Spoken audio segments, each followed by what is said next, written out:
It's time for the Dog and Chicken Show.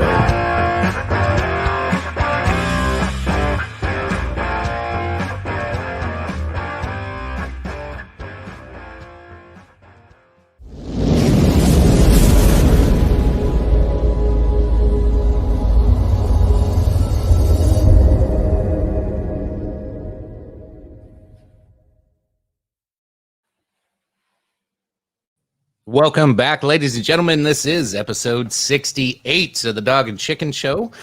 We got the familiar faces and plus one with Tom tonight. Welcome, Tom. How are you?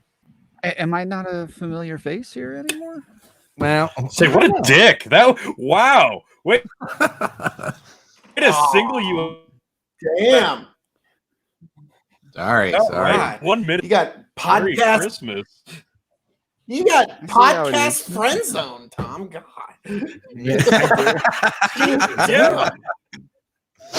Yeah. Sorry. Everybody knows Tom. That's somehow worse. That is somehow worse than actually being friend zoned. Like you're not getting laid either way. Podcast. I think this thing's worse. It is what it is. It is what it is. Is that shirt for Phil? It is. This is for Phil. Yes. Aw. This is for anybody who's still having trouble getting over the election. We got I bought a shirt just for you. Yeah. Well, in that I got case, one for my everybody who's tired of getting fucked over by elections. Okay. It kind of in the same wheelhouse of Tom. I mean, anybody who's not over the election, I guess mine could kind of be considered a way to get over the election.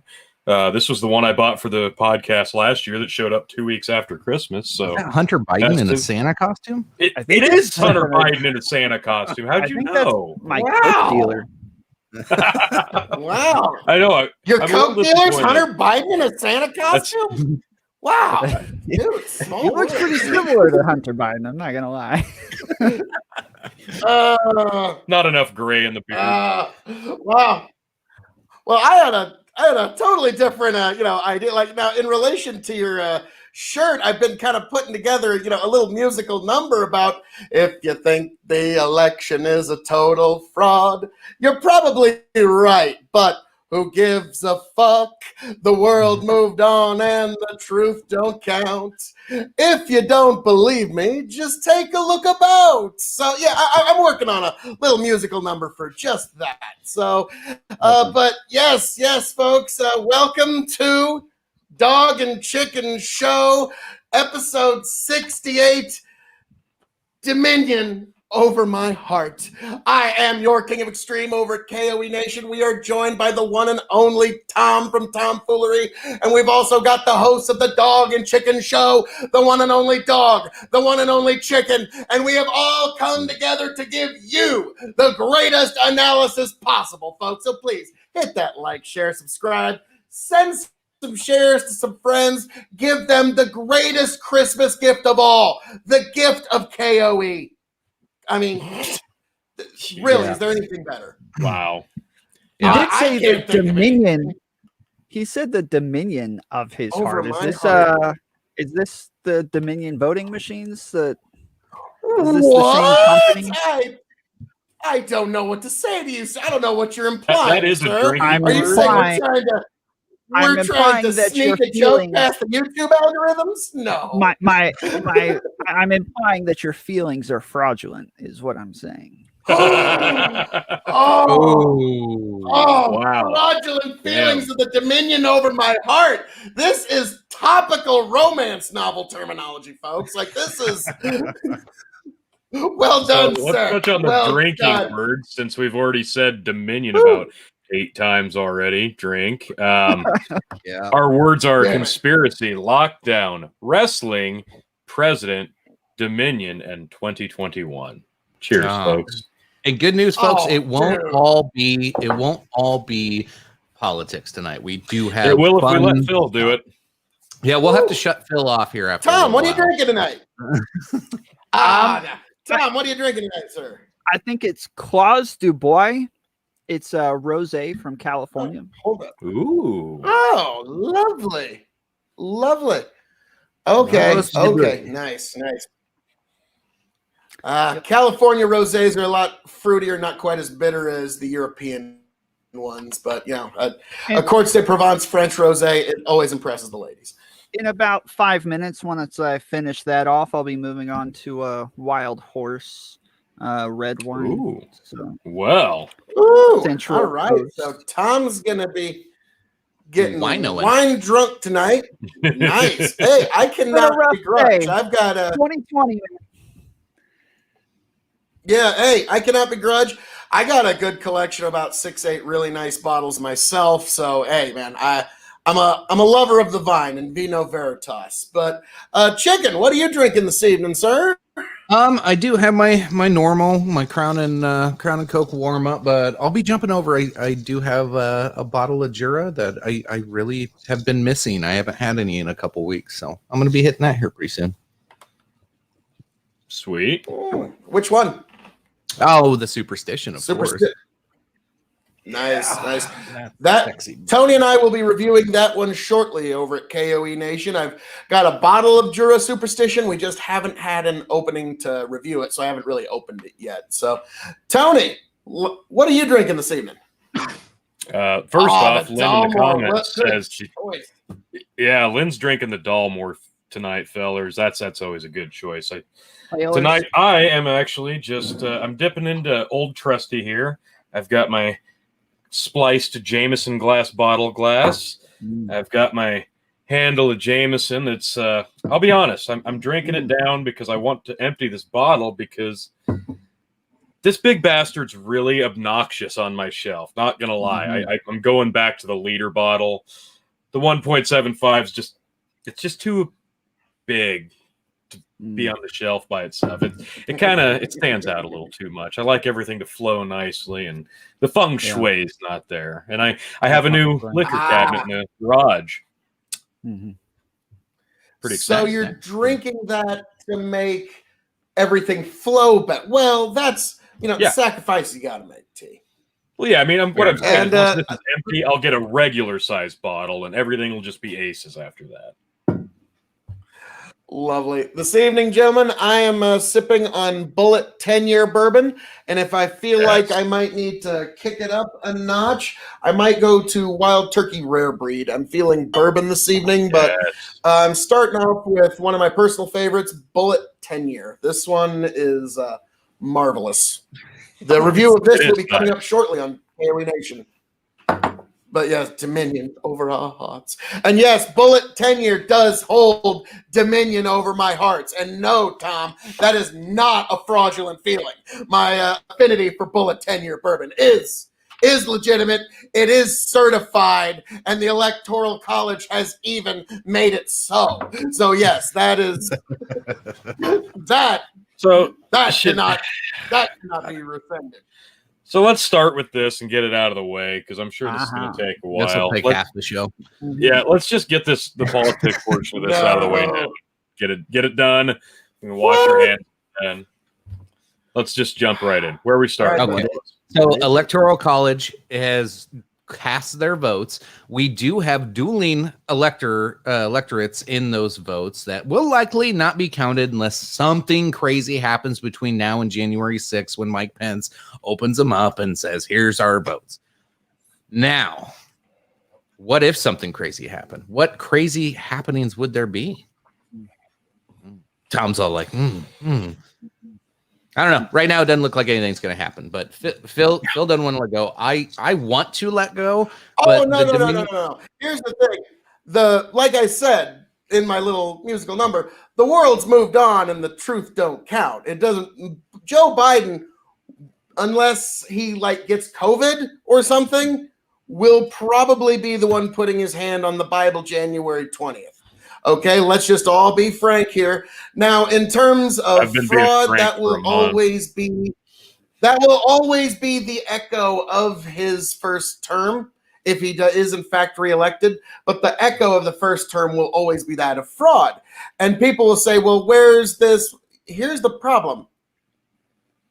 The conversation starts and ends at people used force to prevent an objective and transparent observation of an election in major cities. That's where the conversation starts and ends. I don't need to go over any Why did they files. use I don't force? need to go over any emails. I don't need to put forward any of that. Why though? Who the fuck knows? But we are in an environment where people wanted to cheat, and it's been made incredibly easy to cheat. And so that is actually where you get a credible accusation of fraud going forward. So Phil, are And you it will go referencing- forward. Are you referencing the poll watchers, the allegations that some of them were actually arrested and harassed and treated poorly? In major cities, regardless of which story you're talking about, people were prevented from objectively and transparently observing the election. Yes. Okay. In major cities. And Why? it wasn't just in one city. And that is where you get, well, there's many reasons given, Tony. But what I'm getting at is when you have that, you no longer have transparency in the election. You have now, like it or not, credible accusations of fraud.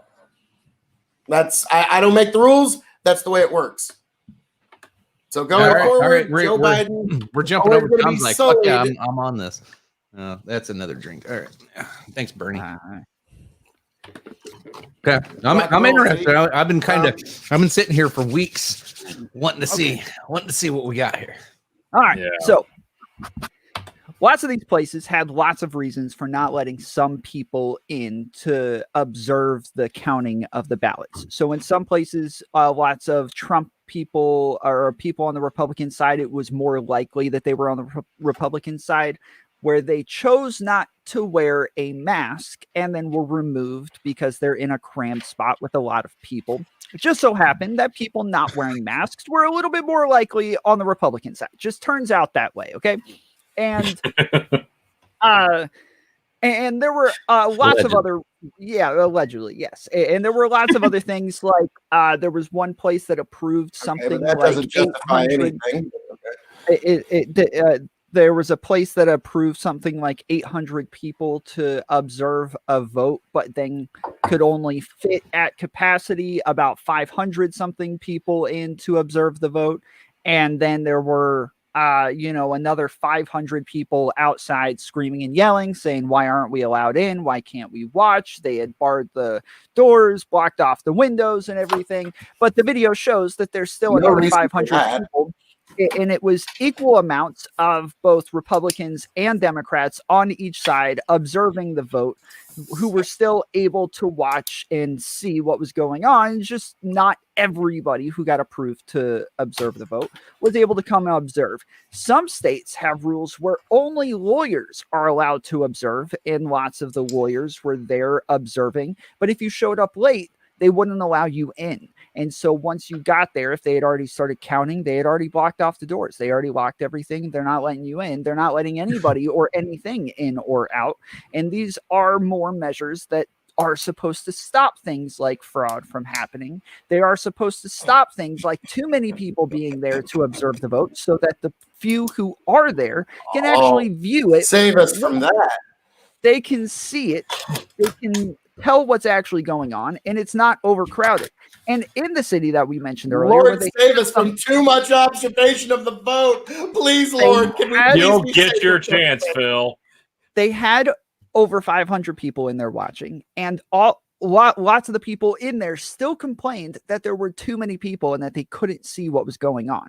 Yet we still have all of these other people who were upset that the other 500 people didn't also get to come in on top of that and make it even more crowded and even less likely that anybody is able to see or tell what's going on. Lord, save us from too much vote transparency, folks. And there's no justifiable reason to block off the windows. There is no reason that will be considered valid by anybody that's trying to be reasonably skeptical that why would you block off the windows of people just observing the election? There's really no. Where did they do that? There's no. I will agree with you there. Actually, somebody the other I day think that was said- in Michigan. Yeah, it's Detroit. It was, and they said that. So I asked somebody. I said, "Why did they block off the windows?" And the person said, "Because they were getting like bomb threats and death threats and stuff like that. So they had to block off the windows." And I was like, "Oh, because we all know that the black paint on the windows stops bombs from coming through. Yes. Like that's Yes. that we all everybody knows that." It doesn't work. And that's what I talk about, where you get credible accusations of fraud, because you're not allowing a transparent process that can be observed easily. And at that point, that's where this cloud is always going to hang over Biden going forward. That's not going to go away. Like, it's more people voted for Donald Trump than any Republican president in history, and that's not going away. And the Democrats are probably going to lose the House in 2 years. We'll see what happens in the Senate here shortly. Tom, we might touch on that a little bit later. There's still quite a bit of commotion going on in your state, isn't there? There is. Actually, just about an hour ago, I posted a video about the Georgia Senate runoff debate. Yeah, but one of the I lost my train of thought. What was the last thing you said about the voting right before you went to the How, Phil, you are absolutely right. I concede everything. Thank you. My goodness, thank you. No, I think it was pretty close to that. But no, we were talking about why the windows were all blocked off and what was the justification behind that. And that's where credible accusations of fraud can stem from, because you haven't let the process be transparent. So, yes. But all right, so you got it. You got it. Yes, so that's what it is to say now it's a credible accusation of fraud just because we think it makes it easier for them to commit fraud does not now make it a credible accusation of fraud. If I come home late and my wife is like, whoa, you were home late. Now this is a credible accusation that you had sex with somebody else. Maybe me being late makes it like this is adding evidence to how I could possibly have had sex with somebody else. But you have to have a whole lot more there. Just besides the fact that I'm late. If you immediately destroy your phone to prevent your wife from going through your phone, that's a credible accusation of infidelity. That's like, why are you trying so hard to cover up, motherfucker?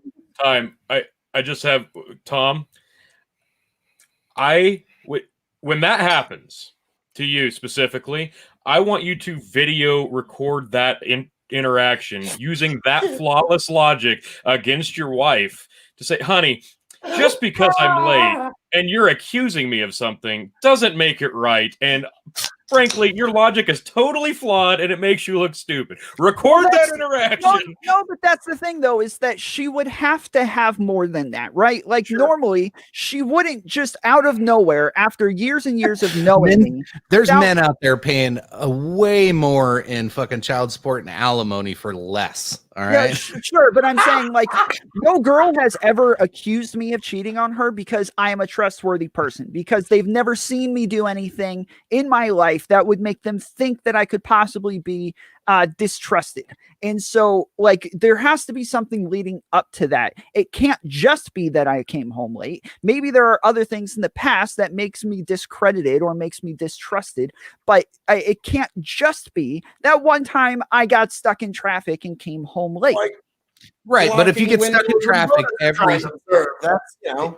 if you get stuck in traffic, I hope you and traffic are so fucking happy together, you piece of shit. But so here's the thing. Lynn makes a good point here, and this is kind of where my head's at on some of this, because it's like, if it's always traffic is the same excuse, even though it's not busy where you live or there's no major freeways. And it's not a viable excuse for every single day. When you start having all these compounding stupid excuses that don't make sense, if it looks like a duck, it's probably a fucking duck. It goes to the Dominion thing I talked about the other day, where, I wanted to, you can ask Phil, I completely dismissed that fucking meme he sent that showed that the HTML code in there where they removed the solar winds.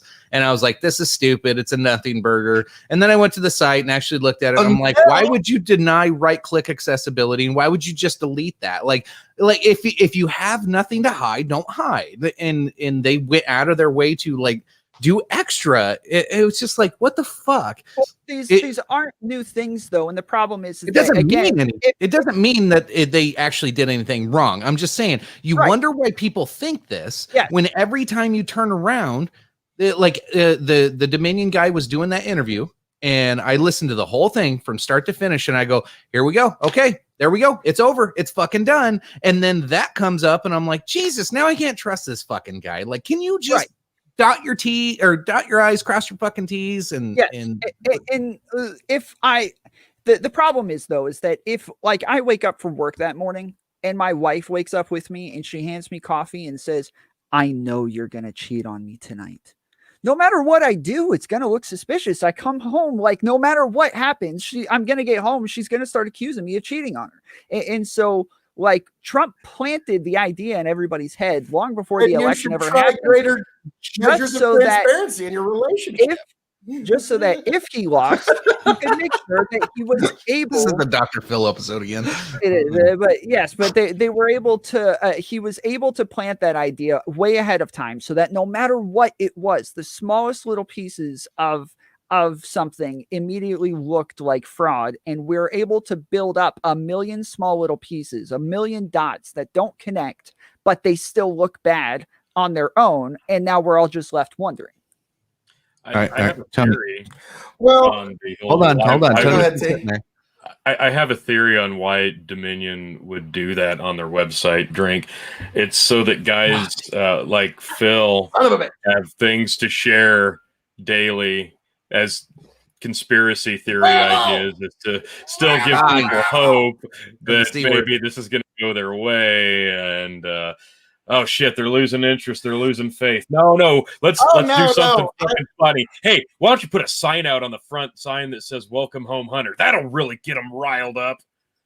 I think at this point it's just getting you guys all worked up. It's actually real kind quick, of Tony. We had the comment saying you need a buzzer. Whenever you raise your hand, I'll just drop the. How dare you? And then we can pause, and you can get things back on track. Urusama in the comments said, yeah, it was Trump who planted that idea, not Democrats trying to change as much about the election as possible all year to favor them.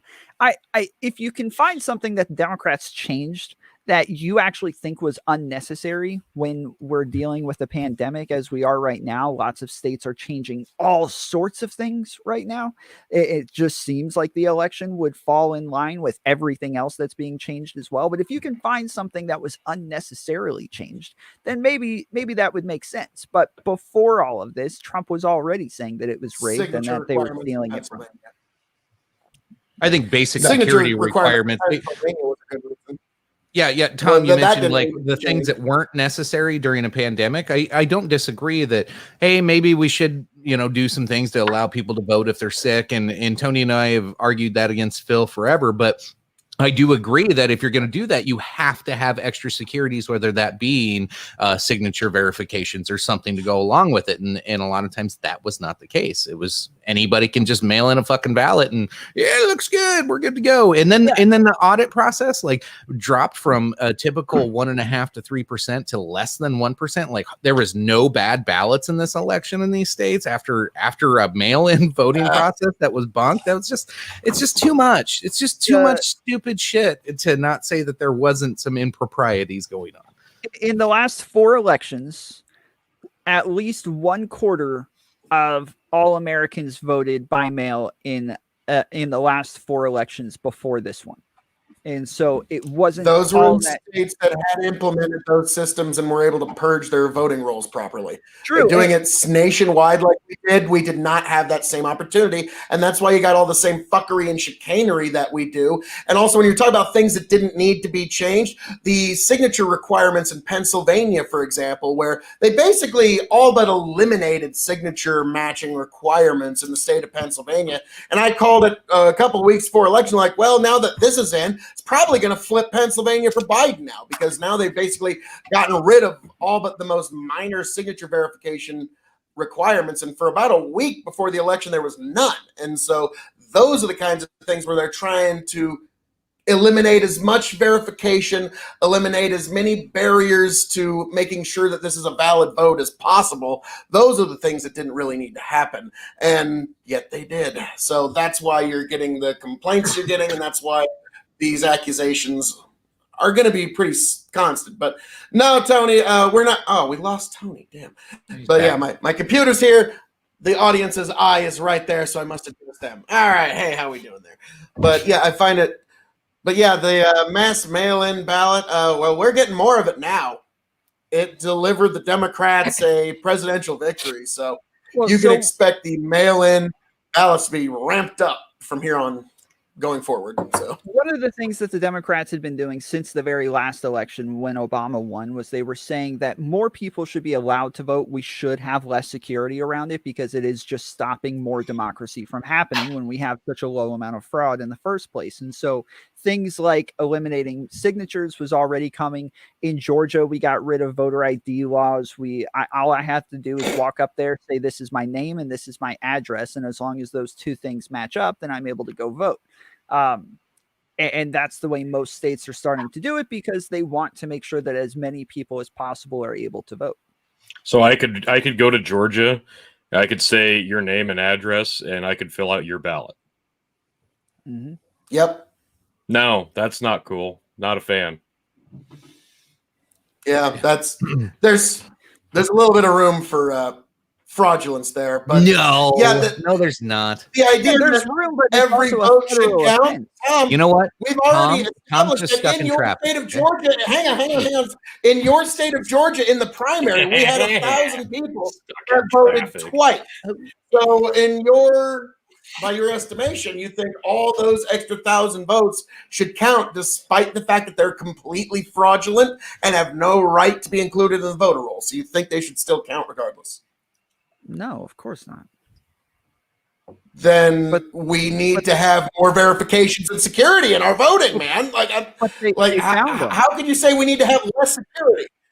They found After the fact, after they were already counted. It was months after the fact, after the primary was already over, and it was too late for it to ever fucking matter.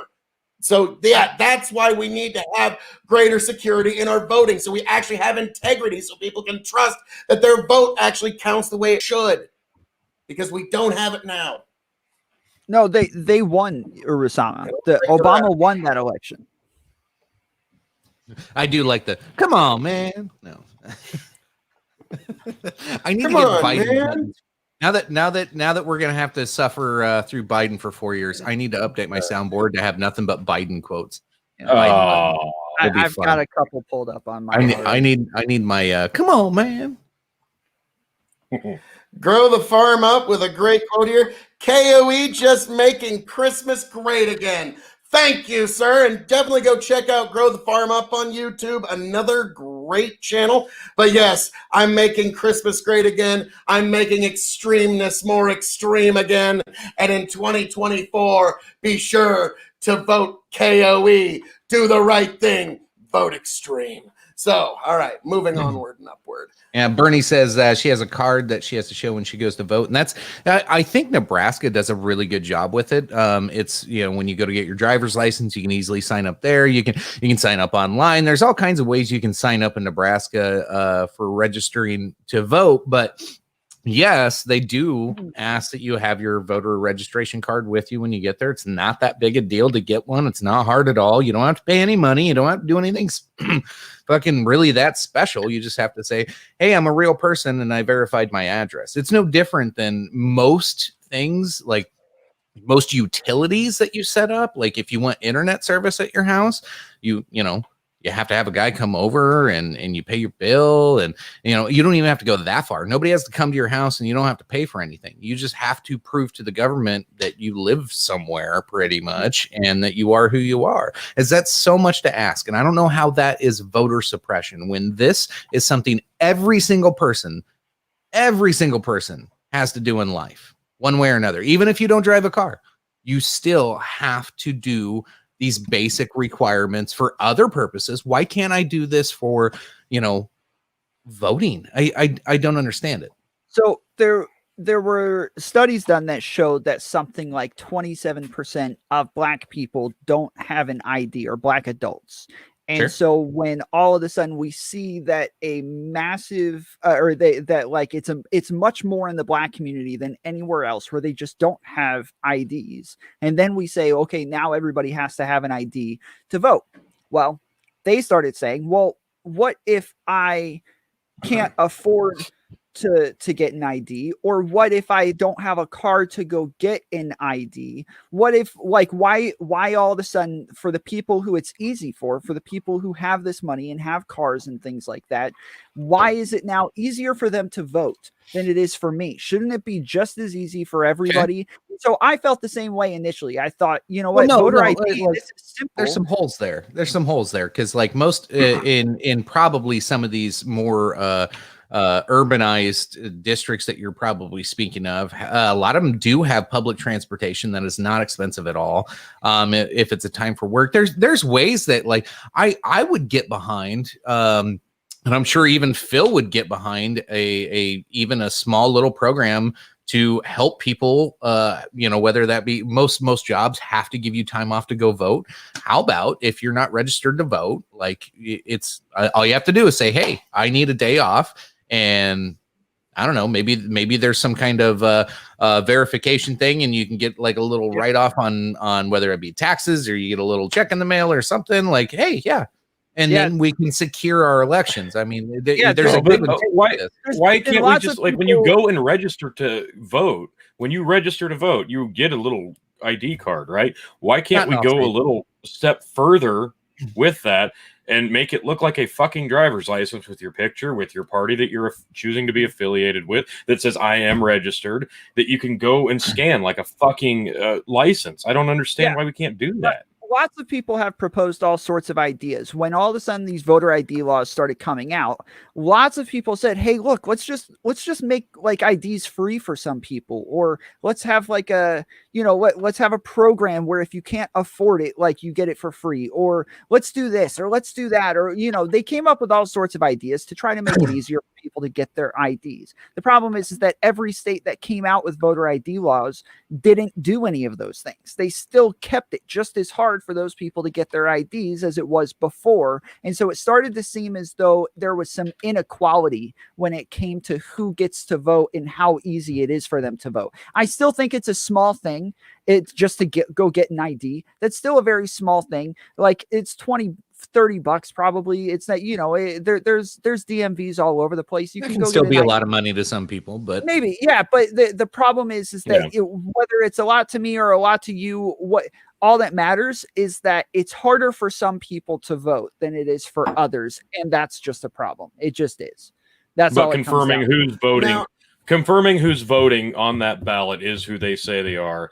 That should be priority. If we had even with if we had a massive problem with fraud, I would completely agree with you. But most people is not mass fraud. We'll see where that goes.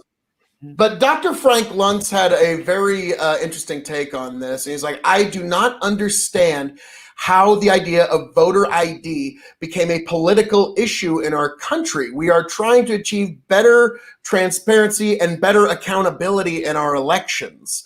And so the idea that this has somehow become a political issue is just beyond me. And then when you're talking about, well, some people can't get IDs, it can be so hard. Well, actually, in a lot of courthouses, a valid form of ID, and this has actually happened before, when I had to get my driver's license renewed, I had to bring in a bill with my name and address on it to verify this is actually me. If you don't have an ID, do you have any kind of sealed letter bill with your name and address on it? Bring it in. That can be good enough in some states. So the idea that we can't have greater accountability in our elections, I just don't see as valid, because that should be the highest achievable goal. Grow the Farm Up says that would be perfect, Tony G, except it doesn't apply to the mail-in ballots. And I'm hoping, and really, really probably for no reason, that that's not going to be the standard in the next election, because it probably will be. But I still think you can do it. It's just going to be really damn painstakingly difficult. It would require, however you drop your mail-in ballot off at the post office, you'd almost have to have a damn ballot acceptor there to verify the ID. It would be painstakingly difficult to do, but I don't think it would be impossible, especially in a place like our state. Sure, it'd be a lot easier to do, but I think it should be required that you're verifying that you are who you are, saying who you are.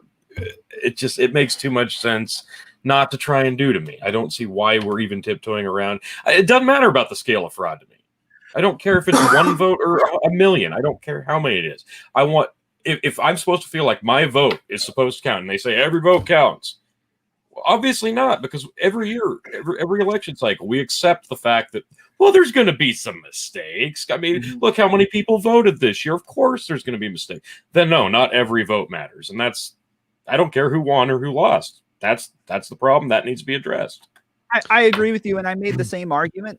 And what was made back to me, and I don't know how much I agree with this, but what was the argument that was made back was, what if we have way more people voting, though, and still the same amount of fraud, but just way more people get to vote now? Way more people actually come out and actually vote. Then does that matter more than the fact that maybe a small amount of votes just didn't count? Like, and that's what I struggle with now, is thinking, well, we had more people vote in this election than ever before, yet we still had about the same amount of voter fraud as we always do. So I think we did a good job at making sure that everybody took part in the political process. I'm somebody who thinks it should be mandatory for everybody to vote. So I think I'm happy with the results that just in the fact that more people voted. Well, we got Phil KOE for president after Phil proves fraud on both sides. He's set to be nominated in, and that will be under the deplorable party ticket. Oh. Yes. Oh my goodness. Now, yes, the next 4 years under the deplorable party, once I'm nominated, after I've proven complete fraud on both sides, and the Electoral College just reconvenes and goes, Phil, we fucked up. We're so sorry. We're giving the vote to you. I suppose I'll accept, I guess. But yes, I do appreciate. Boom. Fixed. Yes. So, yes, the next 4 years are going to be an interesting ride, folks. And then 2024 kicks off the Phil KOE presidential campaign. That is, if I'm not nominated now. But that will be quite the ride. I mean, it will be. And now, to anybody who says I can't win, I maintain I have 4 words. Fuck you, Donald Trump. Yeah. Nobody thought he had a chance neither. He got 3 fucking Supreme Court nominees, okay? So, yeah, you never know what the fuck is going to happen in this life. So, that is what I see going forward. So, now, shifting gears slightly. Tom, if you were a betting man today, how would you bet on your home state of Georgia voting in its Senate runoff elections? You think the Democrats are going to run away with it? You think it's going to be a split? Do you think the Republicans somehow run away with it? I don't think that's that's the least likely of the 3 scenarios, is the Republicans running away with both of them, in my opinion. But you are a denizen of the state of Georgia. So what's your opinion? So from what I've seen, it looks as though the Democrats are going to run away with it. The first time around, I voted Ossoff over Perdue, who was Ossoff is the Democrat who's taking out the incumbent. And I voted Loeffler, who is the Republican running against Warnock. And so I voted 1 Democrat, 1 Republican. I know that's not smart. That's not the way power in the House or in the Senate works, but I liked one. I didn't like the other. Now I still don't like Warnock, but I really don't like Loeffler. Phil, you said you just saw the video that I posted. Both sides have debated a couple of times since the runoff started, and yes, I'll drink to that. Amen. I have to drink that. That's a terrible, terrible image that you just put in my head. Thanks, Tony. Anyways, both sides did so poorly, and I mean it. Like the worst two debates I have ever seen in my life are the last two Senate runoff debates in Georgia, and the Republicans in both were so cringy, so embarrassing. They did so horribly. I have never seen something so bad in my life as either one of those. Just watch either one. Like Perdue didn't even show up to the last debate, and Jon Ossoff stood there next to an empty podium and debated against nobody. You think I'm kidding? I'm not kidding. He literally Yeah, it's debated true. an empty podium. I'm not even kidding. It was insane. Yeah. Ugh. I don't know. My thoughts real quick on this. Trump's not on the ticket. So that automatically is going to take away a chunk of votes. And here's I don't know, maybe we can pivot to this a little bit, but Mitch McConnell just came out and congratulated Joe Biden. And you know that's going to be sticking in Donald Trump's craw a little bit. And the fact, okay, there's a couple things with this. The fact Mitch McConnell helped block any COVID stimulus and like made it a point to fight with Nancy on this and avoid getting stimulus out. He's just as guilty as Nancy is on not having any of it. And then the second Georgia's on the fucking line, he caves, and now all of a sudden we're all going to get a $600 or $700 check because he doesn't want Georgia to go away. So he showed that he did not give a shit about Donald Trump's reelection at all. But now he is scared to death he will lose his power if he loses Georgia. Mitch I McConnell want to see did Donald Trump Trump go fucking scorched earth and say, fuck you, don't vote in Georgia. Oh, it'd be fucking hilarious. He would tell both sides to fuck off and walk out into the sunset. I'd love it. Mitch McConnell has screwed Trump over on numerous counts since the vote. Like ever since he saw what was coming, Mitch McConnell was pretty much like, see you later, Trump. You don't get to hang your freaking title over me anymore, buddy. I'm happier with that was it. That was the only place that they ever agreed. Judges and tax cuts were the only time Mitch and Trump ever actually agreed on a damn thing. Yep. And so now we'll see what happens with Mitch here in a few short days in terms of this Senate race. Now, Tom, from the video, she did get the point across that her opponent is a radical liberal. Gotta give her credit. She stayed on point. She I gotta give it was Cato the Elder, and he was a politician in ancient yes, it was either ancient Greece or ancient Rome, it was ancient Greece. Cato the Elder, he ended every speech, whether it was about lunches, education, with and Carthage must be destroyed. And so she just stayed on Cato the Elder with radical liberal. Started every sentence with it. Like it or not, you just keep repeating it. It's going to be what people remember. So it was an unfortunate, but again, when you're talking about persuasion, Melanie has COVID right now. Best wishes to you, Melanie. Thanks for joining tonight. Heal up. Amanda has a comment I want to shit on real quick. Yeah, I was getting Amanda says, who agrees that Kanye actually took votes away from Trump? Yeah, it was in 20 states, but still isn't that the point of an independent? No, that's not the point of an independent. Wasn't it less than 16,000 votes? I don't care how many it is. That's not the point of an independent. It was an embarrassing low number. Doesn't matter how many votes he had. That's not the point the point in any third party candidate is to just take away votes from everybody else. No, that's not the point, because no, it's not. The point is to get your fucking name out there. Result. I agree with Tom. That's not the result. I never thought you'd fucking hear that shit. But do we need to go mute Gate already? All right. Guess we'll go why mute the Gate. party's So the end result of votes going to a third party candidate isn't because they stole the votes. It's you should have fucking campaigned better. You should have campaigned better and gotten those votes. If somebody voted third party because you fucking sucked that bad and they didn't like you enough, you should have appealed to that voter better. I'm sorry, I don't give a flying fuck. Voting third party is not wasting your vote. You should have earned my fucking vote. Earn my vote.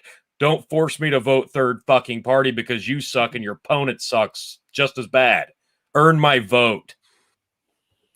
No, dude, like we have a first past the post system, which means that really only one of two parties can win, and it's going to be those two parties in the end, right? Yep. We always have a Republican and a Democrat in the end. That's just how it works. 2024 when Trump runs as a federalist. Okay, so we don't have to assume that all citizens understand this very well, right? We shouldn't we should assume that all citizens understand this, but we should assume that all politicians understand this. We should assume that they understand the system that they're running for office inside of, and they are only taking away votes from somebody else who could be pulling ahead.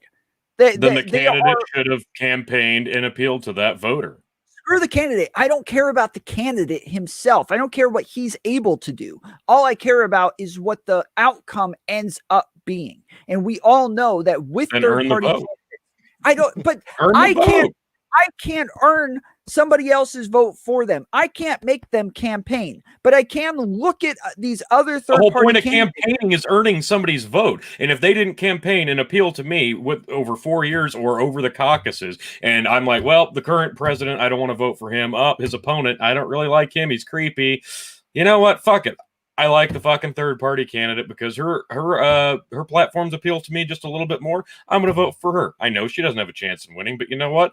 That's my right to vote, and I like what she's selling, and that's who I want to vote for is the person who I like what they're selling. I shouldn't feel obligated or forced to vote for somebody just because, it's a two-party system. We know it's a two-party system. We know one of two people is going to win, and that doesn't It's a terrible system.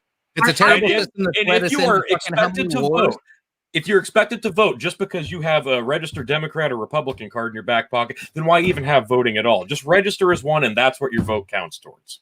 No, but it's not even that simple because I am somebody who's always a Republican. I always vote Republican, but I voted for a Democrat this time, and I could have voted third party. Maybe I agree more with the third party than I did with Joe Biden, but it doesn't matter because the third party doesn't actually have a chance. Like I can say, well, it's my right to vote for, and they'll never have a chance unless people vote third party. It's also my right to eat my boogers, but like it doesn't make sense to do that because I'm not going to hold that against you. That is your choice. I mean, you declaring that here on the podcast, that's awesome. It will never be acceptable until we start doing it, okay? Exactly. We have to change the norms, okay? This is a culture shift. But no, accepting the standard is a way to just fall into line, and that's great. But yeah, I'd rather see somebody else have a chance if I agree with their fucking platform. Don't do it, don't do it, don't. He did, but no, it's actually something between the both of your perspective here, because like Tony, I have in the past voted my conscience and not voted for either of the presidential candidates, so I understand perfectly well what you're talking about. But also, Tom, I understand your utilitarian argument 100% of whether you like one of these two candidates or not, you are getting one of them all the same. So you should probably do all you can to choose the lesser of two evils. Yes. There is no lesser of two evils. Yes, there is. No, there's not. Hold on. This is the example. Which goals would you like to see achieved? Which goals? Hold on. That's a better way. This is the example I always use because every time I have this conversation with people, they're like, "Oh, so you're saying when you choose the lesser of two evils, you're still choosing an evil?" Yes, that's what lesser of two evils means. So if I have a choice between Hillary Clinton and Hitler, I'm going to vote for Hillary Clinton. I know she's freaking horrible. I know she sucks. I'm not going to go. We saw Hitler's genocide. We don't know about Hillary's officially. I'm not going to turn around and be like, well, I agree more with Kanye West, so I'm going to vote for him. Even though I know only Hillary or Hitler can win, I'm going to throw my vote towards Kanye because I agree more with him. That, didn't you? I forgot his name for a second. Kanye. But yes, you can vote if you want to throw away your vote on somebody you know is going to win because you just don't want to vote for someone you know who doesn't have a shot. That's your vote on somebody who can't win. that's not a throwaway vote. Your I vote actually can, but counts. it doesn't count against somebody who's going to win because Yes, they it had does. a chance to earn my vote. No, they had a chance to earn my vote. They had a chance. It's okay. They Okay, this failed. is my point. This is my point. Is that you can vote third party, but it's the same as not voting at all. No, it's not. Yes, it is. No, No, it's not voting for a guy who says Absolutely shit not. like that. Poor kids It's- are just as bright and just as talented as white kids. The outcome is the same as if you didn't vote at all. No, it's not. Because How the more not? votes the I- third party candidate gets, the more legitimacy that adds to that platform on the scale, building towards trying to get a third party candidate onto a debate, Sure. trying to get more funding to a third party, trying to get third party in the conversation to even have a remote sliver of a chance. And if we accept that only 1 or 2 people can ever win forever just because that's how it is, then it's never going to be something we can change or even hope to change. But we can agree that the party system is broken, but we're just going to have to accept it because you should only vote for 1 of the 2 people. Fuck the third person. They don't matter because they just don't matter, and we should just never try to change anything. No. But voting for these parties doesn't actually change anything because those parties are such freaking dumpster fires that they're not That's because legitimate. the 2 major Voting- parties try to keep them out of every debate, and they do it successfully every time. Yeah, then absolutely they do, and that is a problem. But so here's kind of the middle ground because I was a big third party proponent for fucking ever, and I've come to the realization that Tom's right. They're never going to win, and so they're I'm throwing my vote into a pot that's never going to happen. It's kind of like playing the lottery. You know you're never going to fucking win the goddamn thing, but goddamn, you still buy a ticket because you got hopes and dreams, goddamn. But then Tony makes a good point of Jesus, like. Why am I supporting people that do not have my interests at heart, don't care about me? And so when somebody like Tony's hearing Tom say, well, it's like throwing your vote away and it's like your vote doesn't count. Now you're incentivizing him to not vote in a sense because you're telling him his vote doesn't matter. So why the fuck are you even trying? It's the Which same will thing. which will never lead to any Not the same real thing. change and any real candidate. Here's the thing is they've learned to play the game. We look at a Rand Paul. Rand Paul's not really that much of a Republican. He's more of a libertarian, but he runs under the Republican ticket. Bernie Sanders. AOC, yes. AOC, Bernie Yes. Sanders, yes. The Squad. All of these people know that they are Green Party people or they are Libertarian people, but they can't win on those tickets. What they can do is run in the major parties with the same exact platform, same exact values, same exact everything, but just run within a party that you can actually win within and then try to change things within the party. Rand Paul has made huge differences, huge strides within the Republican Party by himself. Imagine what AOC and the Squad and Bernie Sanders and Kamala Harris. Imagine what those people are doing within the Democratic Party right They're now. doing Instead nothing. They're kissing Nancy's heels. That's what they're No. doing. Except for Bernie. Okay. I'll give Bernie. I'm gonna give Bernie props. The only reason anybody's gonna get any COVID stimulus money in their pocket is because what was there was a Republican and Bernie Sanders actually pushed really, really hard for it. If it wasn't for them two, nobody would be looking at getting any stimulus. Everybody shut their mouth and sat on their hands and didn't want to piss off the leadership on either side, except for Bernie and God, why can't I remember the Republican guy's name? Damn it. I agree that AOC has been kissing Nancy Pelosi's butt, but Nancy Pelosi has been kissing AOC's butt just as much. Nancy Pelosi needs AOC just as much as AOC needs Nancy Pelosi. AOC has the love of the people, which Nancy Pelosi definitely does not have. Everybody freaking hates that chick. Everybody hates her. She wins off of fear alone every single year. So but AOC is somebody who actually gives her that like friendly, young, pretty vibe that just, that she I don't get needs. friendly from And her. The two of them are able to go back and forth and make concessions to each other, just as Joe Biden just had to make a whole lot of concessions to Bernie Sanders to get the progressive vote. And normally progressive Bernie's not going to get a cabinet seat, probably no. Probably not, but progressives should be running under the Green Party label. They should be, but they're not. You know why? Because they That's know that they can't win there. What they Let are me put doing it is this they way. are moving the Democratic Party farther and farther left to where every time they have another candidate, that candidate is the most progressive candidate this country has ever seen every time. Let me because put it they this are- way. If my vote doesn't matter because I voted for third party in the presidential selection spot, okay. Drink. Yep. I go, I vote third party. I fill out my ballot. I turn it in. Is that the same thing as me sitting on the couch and not going to vote at all and not turning in a ballot? That's the same thing? Wrong, because there's other things on that ballot other than the presidential race. So I'm forgoing all the local. I don't want to talk down ballot, Tony. No. All the fucking other spots that are up Georgia, for man. election. So what you're saying is it's the same thing to not vote as it is to just vote As far as the president. presidential candidate, as far as the presidential candidate goes, yes. But The you told me my outcome- vote doesn't count, so now I'm not even going to show up. I'm not going to turn my vote in the mail because you told me my vote doesn't count. So why would it count for any of those things? If all So I'm that just not going matters to turn to it you, in.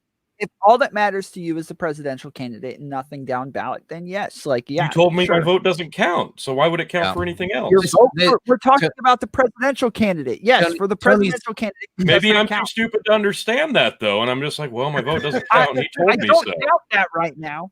Well, I'm Now, seriously Tony's right. doubting that you understand the difference between third party and not voting.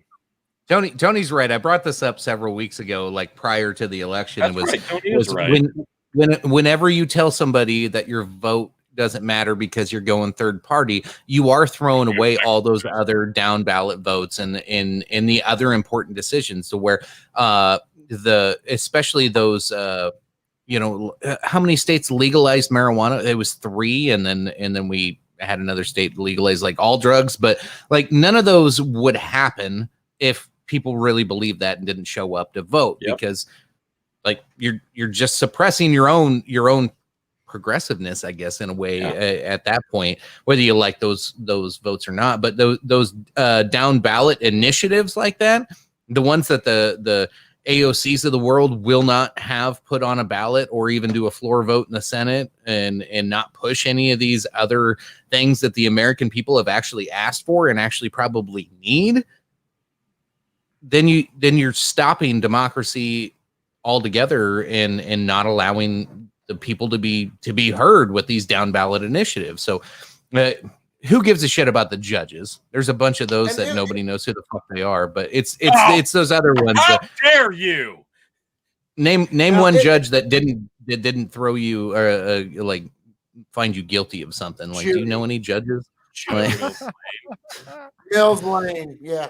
But now, if Yeah. I may, Tom is a great an example of this. When you were telling us that you did vote for one of the Republican Senate candidates, but you didn't vote for Trump in 2020 election.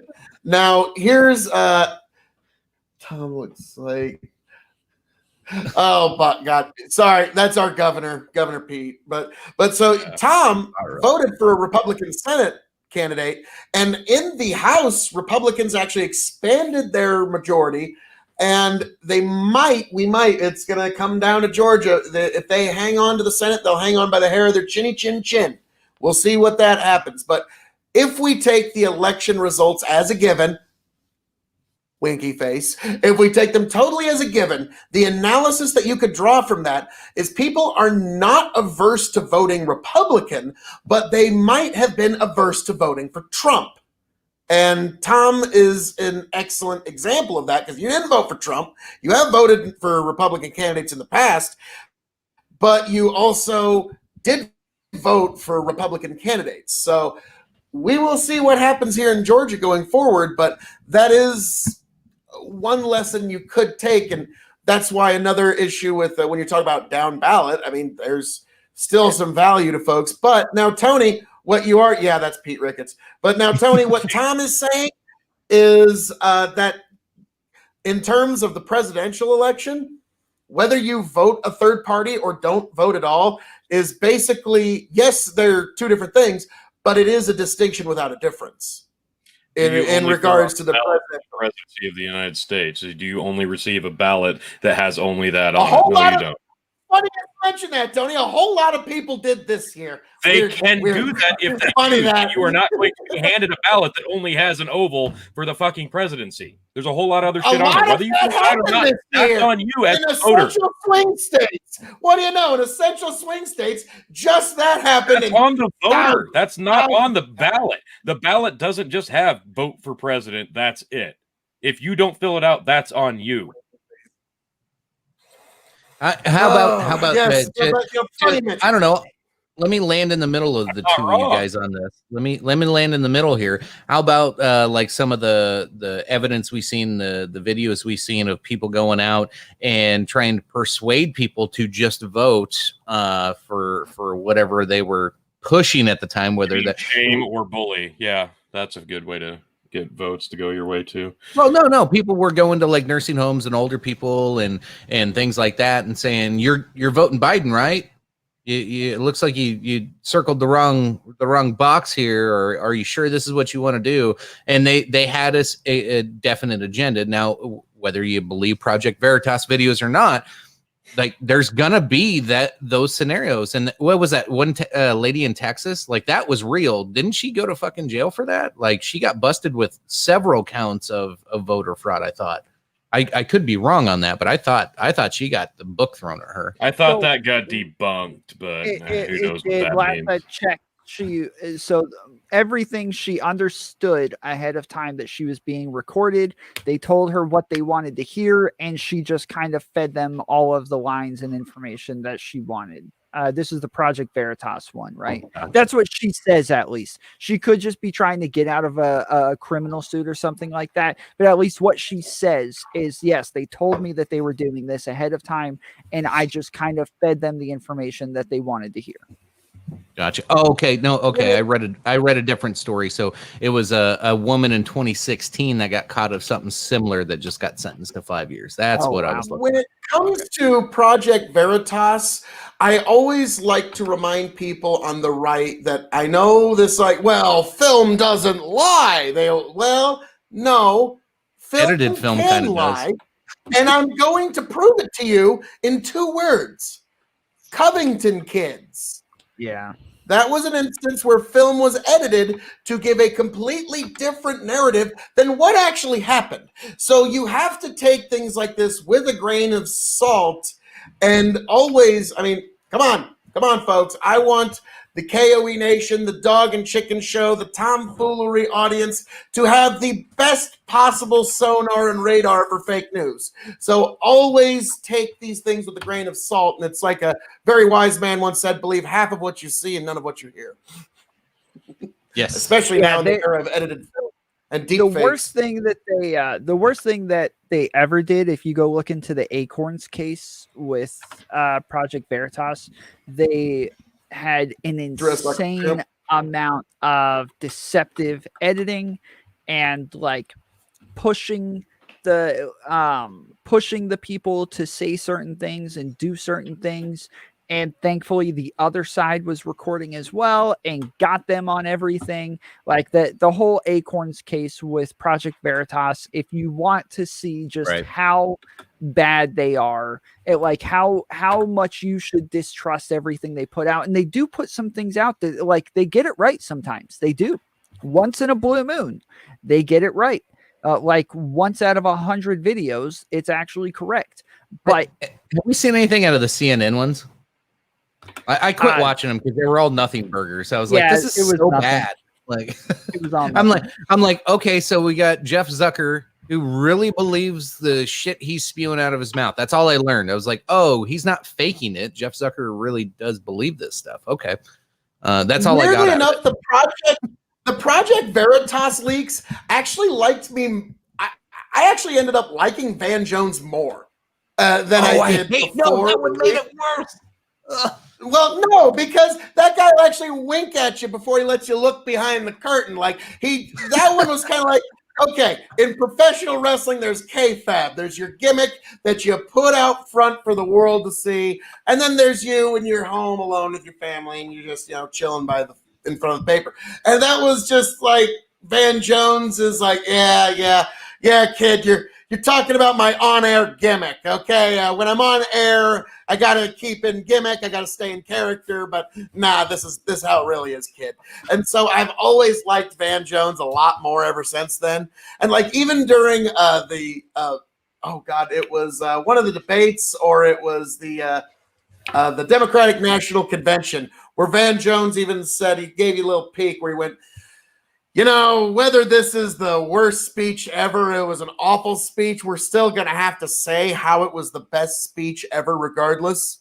And then went on to say how it was a spectacular speech. In fact, it was the best speech ever. Like, yeah, he had to go and give it a glowing review. And so after that Veritas leak, I actually ended up liking Van Jones more because, like, okay, this is a real guy that's trying to live in this very odd media world. So I actually follow him with a little bit more intensity now. When I see an article of his, I'll read it. Share. Yeah, some comments here. Did Amanda shill her OnlyFans tonight yet? Not yet. I haven't seen it. I've seen She was in here. She was in here earlier. I don't know. Did she leave? She's been in my DM. Well, now this is a She's been great all up in my opportunity for me. Lynn told her to go pay her taxes, so she probably had to go write a This check. is I guarantee my that's what it was. opportunity to shill my OnlyFans. So And you that's can, where I take a just smoke break. see these beautiful pictures of, like, it's just facial shots, folks. Come on, I'm not going to give away too much for free, but you can see this beautiful mug. Like, you could just get all the varying different angles of your King of Extreme. Yes. I mean, what do you think, folks? I think that would be one of the most money-making propositions possible on OnlyFans. I mean, it doesn't get any more beautiful than this. But while you're doing that, folks, OnlyFans, King of Extreme, DVD, ouch. But between scrolling through that, folks, definitely go over on YouTube to KOE Nation. Give me a like, share, subscribe. Head on over to the Tomfoolery Show. Give Tom a like, share, subscribe, and check out all the tomfoolery that happens there. And then head on over to the Revolutionary Wrestling Podcast. Give me and Tony a like, a share, subscribe, and then come right on back here to the Dog and Chicken Show here on Big Bucket Entertainment, where you can get the best up-to-date coverage, the best analysis of all of the events of our day. Just give it a like, give it a share, and most importantly, give it a subscribe, folks. Now we've got Yanked Up Podcast. So while Wrestling Tony in 2021 He's for Independent just making Party us drink. Phil, don't read it. damn No. it. Oh, no. Well, we got to drink a few. Yep, now we do have to drink. Thanks. All right. So we're over an hour into this thing. Where are we at with the politics? Did we hit all the main topics? I thought we still had one. Well, we established that all is well. Phil is right. Phil will be president in 2024, and Holy all will be well in the world henceforth from that point. So we've I mean, that's basically the end of the superhero movie, where the world is just basically set right at that point. So update on the vaccine topic is next. Great. Amanda with an update in the comments says Amanda needs to figure out how OnlyFans payment works first. Okay, so now we're still waiting on that OnlyFans update from Amanda. All right, well, get it together. We're all waiting. Okay, so I guess at this point, Jesse says the vaccine topic is next. So are we going to start shifting over that way, or do we have anything we need to wrap up on the politics side? I mean, other than I'm right, it's still politics. It has kind of ish, yeah. There's some foreseeable future, yes. So, okay, where we're at with the vaccine, I think everybody's just freaking out that it's going to have them grow a third eye out of the middle of their forehead or a fifth arm, because That's a normal thing, right? Is it going to be mandatory? Is it not? Are you going to be able to fly? Are you going to be able to enter specific places if you don't have it? These are all still the concerns that everybody has. And I don't feel like anything's been solved since the last time we talked about this. I don't think we're anything closer, but I think really the only change has been that people are a lot more vocal about whether or not they want to take this thing on social media. And that's really the vaccine selling itself. That's the vaccine talk is going to be on everyone's lips going forward, and everyone's going to be talking about, and some stores are going to have don't come in if you're not vaccinated, and it's going to be very interesting going forward. Now, I was listening just this morning to a discussion. A doctor was talking about how if you do the math, there is a 1 in 250,000 chance that the coronavirus could kill a child aged 5 to like 11. Okay, like somewhere in that age range. There's a 1 in 250,000. Now no, the coronavirus. Oh, okay. Now the question he followed up with is, no one knows what the likelihood is that a vaccine could harm my child. I don't know what that is, because even with just plain old aspirin, there's some number of population that's going to have an adverse health effect. You could be that just right person, like Bruce Lee, like he died from just taking a headache or some fairly innocuous medication, and it ended up having a severe allergic reaction to it. So we don't know what that risk factor is, because it's not zero. With no medication, it's zero. So we don't know what introducing something foreign into your body does pose risks, no matter what it is. Yes, and so we're just trying to determine what that number is at this point. Now, we all kind of have the extreme, almost cartoonish pictures in our head of the first round of vaccine going in, and oh my God, we didn't get the blast doors shut in time. It always gnawed its way to the surface. And no, it's there's going to be some adverse health effects, especially with the first round. I suspect by manufacturing round 3 or 4, most, if not all, of the kinks are going to be kind of worked out of it. And so that's why I'm going to reserve myself. It's the same reason you don't go out and buy the PS5 on opening weekend, because you're going to get the clunky system that they rush to get out before Christmas. I'm not buying the first line of PS5 for that very reason. Am I going to be? By the way, that smoking Xbox was real. The what? Sorry. That smoking Xbox, that first one, that everybody said was fake video, that was real. I don't doubt it. This is what I hate about the rush for Christmas, getting all these fucking electronics out. We got to get it out before Christmas. I don't care if it burns down somebody's house, as long as we make a sale, damn it. I did like Lynn's comment, mask debate turns to vax debate. Yep. Melanie underneath that says, what about the 18-year-old citizen that didn't follow COVID quarantine laws in another country and is now doing 4 months in that prison as punishment? Oof. I don't like that. I'll be honest. No, I'm not a fan. Not a fan. And it's too bad that Trump's on his way out, because otherwise, Trump would have fought hard to get him back, because Trump, like it or not, he would get our citizens back. He would get our people back from these adverse conditions. But sorry, you're going to be sitting doing all your time now. Now it's 4 months. But Trump is in office right now. Chinese mafia killed Bruce. Don't push that aspirin killed him narrative. Well, Tom, we need to get Tom. I tell you what, I'll get on the phone. Considering I could probably get through now. I could probably get through now to headquarters, to Trump headquarters at this point.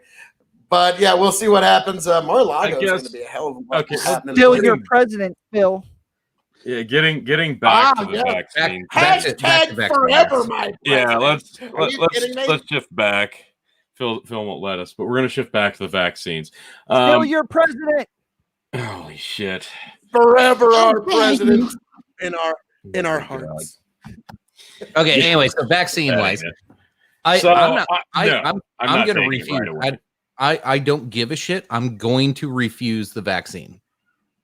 To every possibility in whatever scenarios I run through, we'll see. Like, what my fear is, it's going to be mandated. It's not. They right. don't have. They're not going to have nearly enough. We already know they're not going to have nearly enough. They're not even going to have mandate enough. it for certain portions of the population. Maybe I don't think so. Certain They're not. things, They don't even like have New enough York to City. get to herd immunity at like 76%. So Herd immunity's bad. We also Donald didn't Trump have enough said we tests. needed herd Now we have immunity. It's tests bad. falling out Orange of our man ass. bad. Come on, Tom. Get with the times. herd immunity by itself is not a real thing. Yes, it doesn't happen with COVID. Like you can only last about 2 months with immunity to COVID, and then you're right back with everybody else. So I know somebody who's had it 3 times. Like the herd immunity is just not a Is real that thing. even possible? Didn't I send you that article? I don't know if you sent me an article, but yes, it's possible. He had it. He's over 70 years old, and he's had it 3 times. He would be the most rare person. Like he should be a millionaire because that's like winning the lottery. I don't think that's the same thing. No, I don't. I don't think winning the lottery Yeah. and getting COVID 3 times is exactly in the same wheelhouse. It's like I just don't think- I don't think it feels like- The rarity of it. Boy, I feel so lucky to be one of the gifted that got COVID 3 times. It was that or, 250,000 in the sweepstakes. But I chose the COVID. I feel like I made the right choice. Yeah. Things are looking up. Yeah, things are Things looking look it up. up. Wish a casino was open because I'm liking my chances. Oh Lord Almighty! But yeah, when So, it comes to no, the I'm not- vaccine, I'm not taking it right out of the gate, but the thing that does give me hope is I do have people that work among my family and friends that do work in the medical field, and people that I know that work deep in the medical field. For example, our pediatrician actually did work on some of the vaccination behind the scenes, and he's probably the greatest pediatrician alive. He's one of the better doctors I've ever seen, and I trust his medical judgment. And he's saying, "Go ahead and get it." I get it on a large scale. This is horrifying because we got this thing so quickly. I get it, but at the same time, we're also not in the Old West now, and we're not living to the ripe old age of 39. So we didn't get to this point by ignoring modern medicine. I understand the politicizing of it and all that. But at the same time, are we really devolving as a society? The fact we're scared of everything new because Orange Man bad or Democrats evil? You gotta look past that at some point. Right. You got to make up your own mind. That's where my mind's made up on it is like I just we talked about the reasons why you don't want the first round or whatever, but Yeah. like to me it goes back to even the flu vaccine. I'm not an anti-vaxxer by any means. Like No. I get it. Polio was eradicated for the most part because of a vaccine that was obviously effective. But there's historical evidence of what was it, 1968?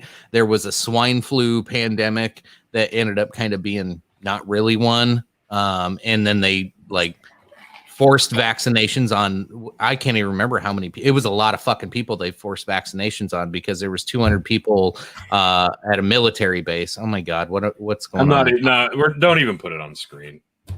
I'm not even going to address this. What? No, I'm going to address Don't this. entertain it. Nope, Don't nope, I'm entertain doing it. this. What For the fuck's fuck does sake. that have to do with anything, Amanda? I agree with what the Amanda. Actually, you guys are just upset.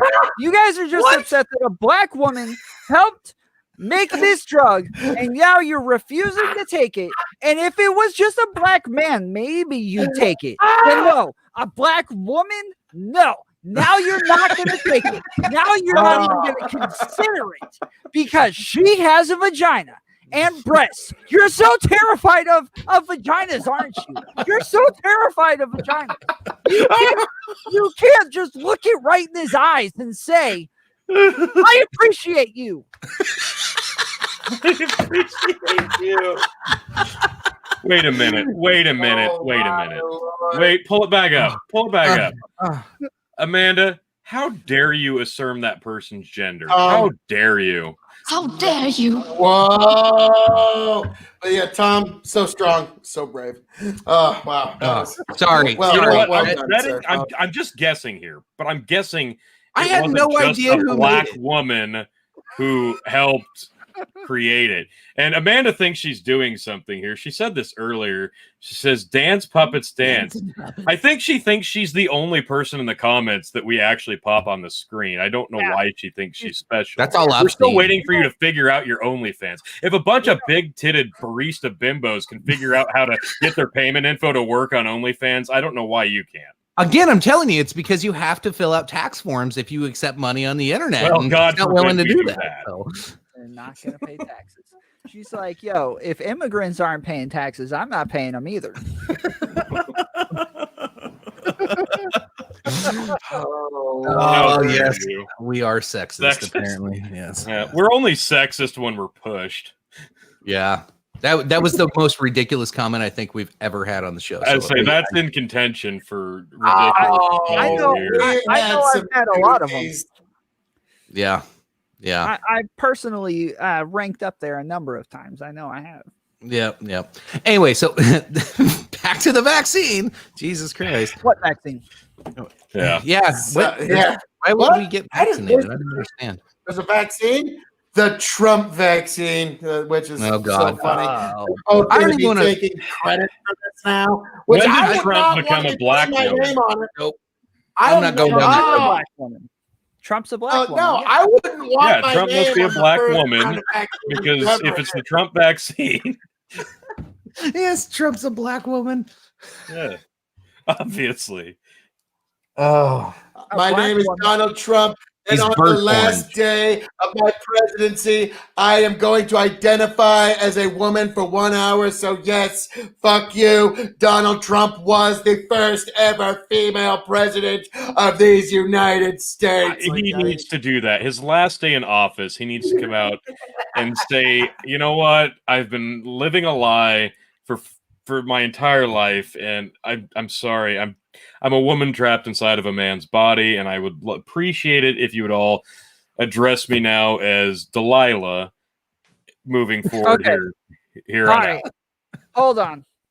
Hold on. This is classic. I am pulling up a share right now. Do not hesitate. This is Oh, God. great. All Here we right. go. The scientists who developed the Pfizer BioNTech COVID-19 vaccine are Turkish-German power couple. There's no black woman. It's this guy and this woman. That's it. There's no black woman. Don't assume her race. There's Oh, is no man. black woman. Study and pray. Everything is. I'm studying. sure. Well, I was about to say, nowadays, scientific discoveries are such collaborative efforts that you really can't give any one person too much credit. Like, you're not going to have another Einstein that's just going to come up with the theory of general relativity on its own. There's such collaboration in scientific discovery that it is just generally group efforts, corporations, universities. Once in a great while, you get some sort of granted side fund, but it's pretty collaborative at this point. So to say it was made by just one person is probably not accurate. True. Did Tony claim he is Delilah? No, Donald Well, I mean, Trump is if going he- to claim that he is Delilah Trump. Hey there, Delilah. What's it like in New York City? Yeah, I love that. That'd be great. Okay. Just- Jesus. All right. God, we got way off track. What you Where do we go from here? Mail-in voting. All right, folks in the chat, Oh, let's that's wrap pretty up. funny. Let's wrap up the conversation on vaccines. So I'm not taking it for personal reasons. Has nothing to do with the race of the person who created it, allegedly created it. I don't know. She must be watching Young Turks. I don't. I Ouch. don't- That's the worst insult of anything you've said. You can say a lot of things about Amanda in the cup, but don't you accuse her of watching the Young Turks, man. I mean, my God. Have a little bit of class. I'm just trying to. How the fuck? I'm gonna play did it in you the figure out how to background. work the payment process. I'm gonna play it in the background on every live stream now. I'll either have Young Turks or CNN just to see the stupid shit they're talking about. So, Amanda Okay. looks familiar, right? You okay? Now, so Jesus. So with with the vaccines, Sing it, Phil.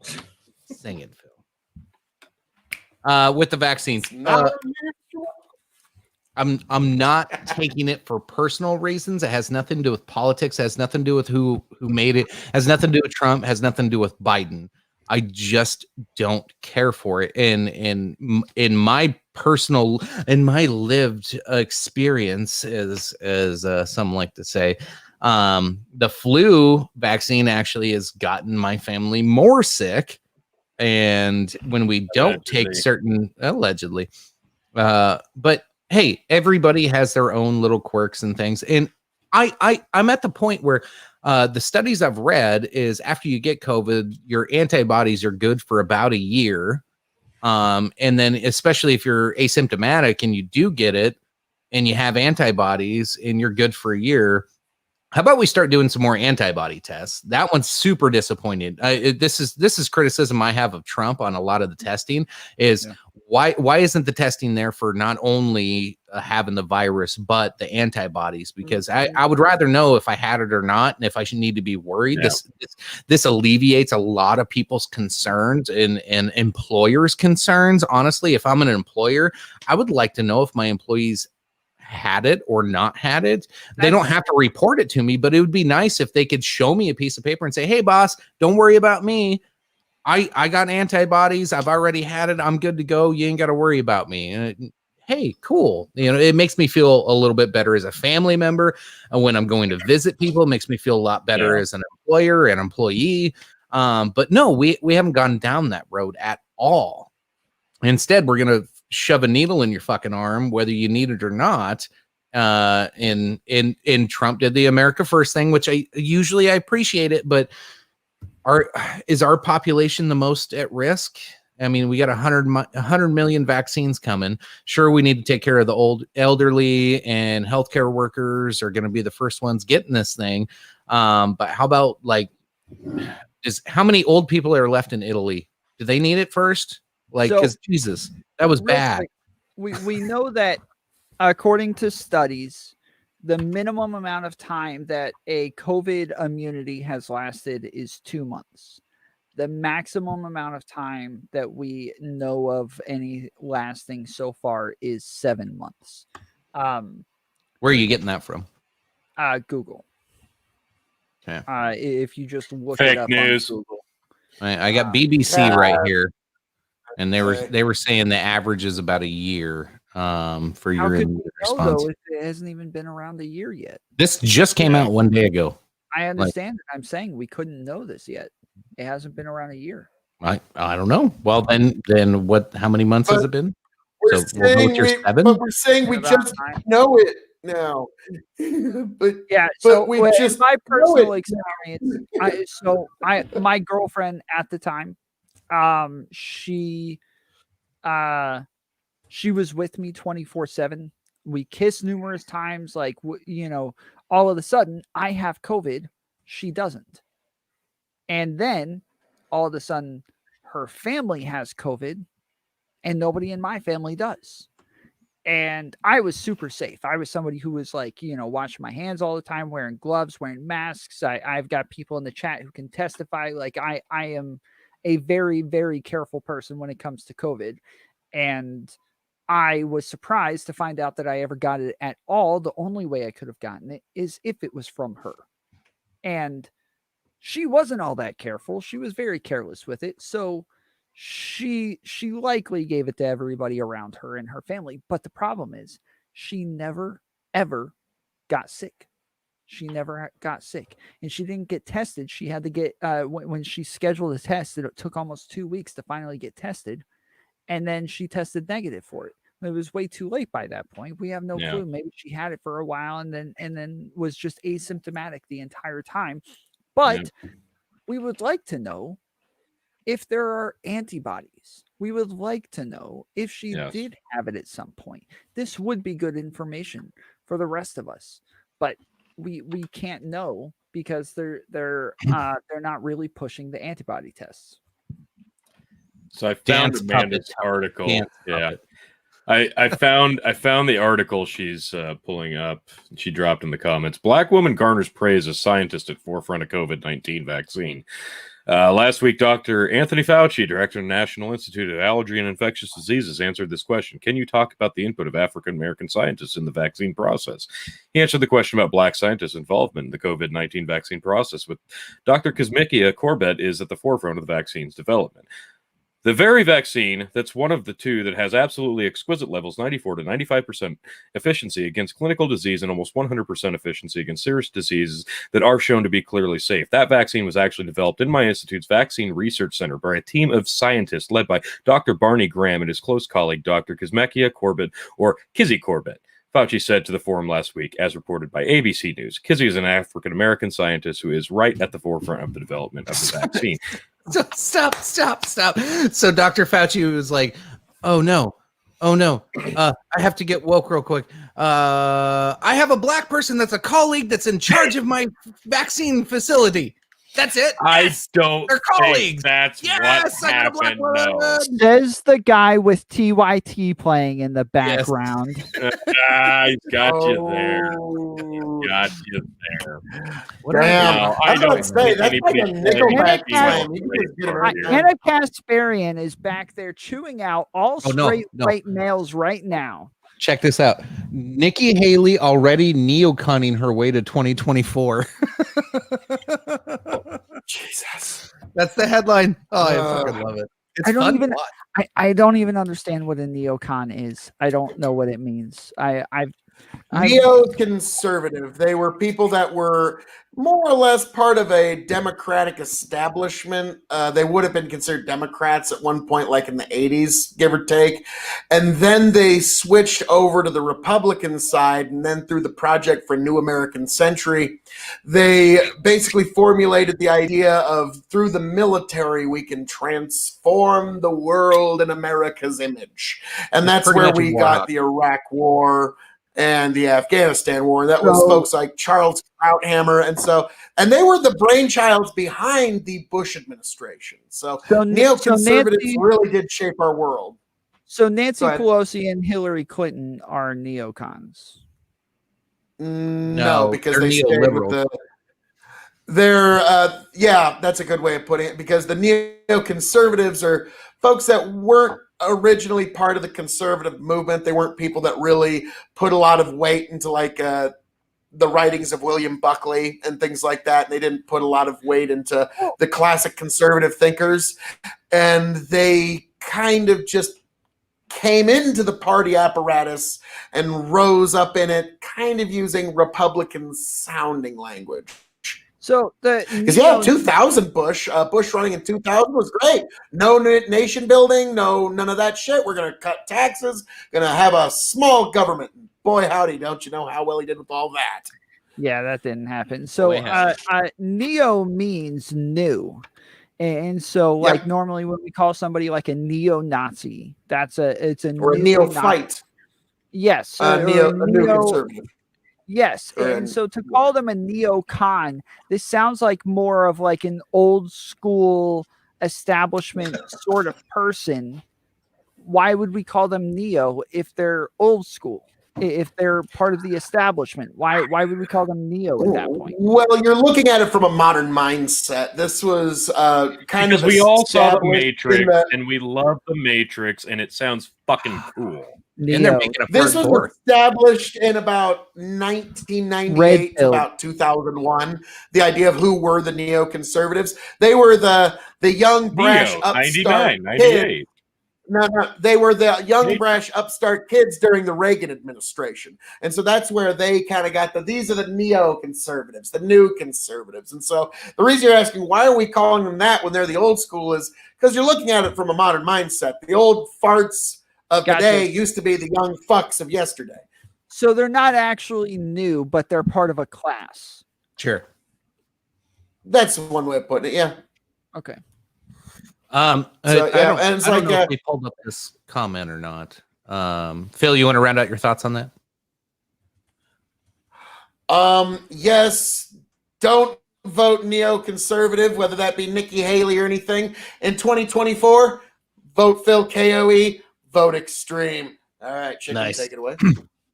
So Melanie said, I'm over the stupid conspiracy crap about the vaccine. I have heard that the vaccine is made from male aborted fetus, and I have heard that several people in other countries have died due to the vaccine. I have not heard either of those two. And I am kind of a tinfoil hat wearer. I'd heard the whole dying from the vaccine thing, but I assume that was people just saying it because it sounded good to their narrative. I had not heard the male aborted fetus conspiracy. I hadn't heard that either. Creepy. I had read that on one forum that I follow. I'd read it just as kind of a. It wasn't even stated as fact, just like as a rumor, just literally like this is the rumor I heard, and so that's as much as I've heard about it. I will be the red eye leader. We're talking vaccines. Sorry. So, welcome to the show, sir. What I want to know is when Go it ahead. comes to a male aborted fetus, is the fetus a male, or did the fetus come from a male who aborted it? Well, did you ask the fetus what it identifies as, Tom? That's the real question. I did. And did it answer? And it would depend. It was aborted, wouldn't it? The Shit. answer on whether or not it came from a woman that was aborted that happened to be a male, or whether it was a male who had an abortion and then we kept the fetus. My head hurts. this is getting really confusing. And Jameson. Yep. Drink. Just drink. Just out of principle. At this point. Wow. Yeah. Just Tom. Tom, are you using a styrofoam Well sippy done. cup as your wine glass? This is a Steak and Shake cup. Yep. Oh, okay. It's nice. Then all is well. Fucking- Then all is well. Yeah. Noise. Styrofoam. I was gonna call your shit out, but Steak and Shake. All right, that's all right. But so What Lord are you Almighty. using But- pronouns, Toms? Pronouns. Yeah, that's so 2019. Wait, what does LMBO stands for? Laugh my butt off. Okay. All right, we're going PG with that one. Tyler Tyler Williams coming in hot. Tyler Williams is coming in hot with probably comment of the year. Great show, love it. There it is. I mean, Woo! yeah, there it is. Oh, thank you. It's all happening. Woo! We It's did all it. coming We together. did it. Tyler. All right. Nice. Red Eye Leader with another Yeah, comment. I Oh, the approve. COVID vaccine. Do you know what it is how they did it? I can explain if you need. We're ready to hear any comments that are dropped in the comment section, and if you've got some intel, this is the place Yeah. to drop it. I'll drop a Drop that knowledge. I'll drop the link to our Discord again. If you want to jump on the show audio wise, and you can definitely feel free to tell us. Otherwise, you can just Amanda, comment. That's cool too. Don't even think about it. What happened to the comment narrative?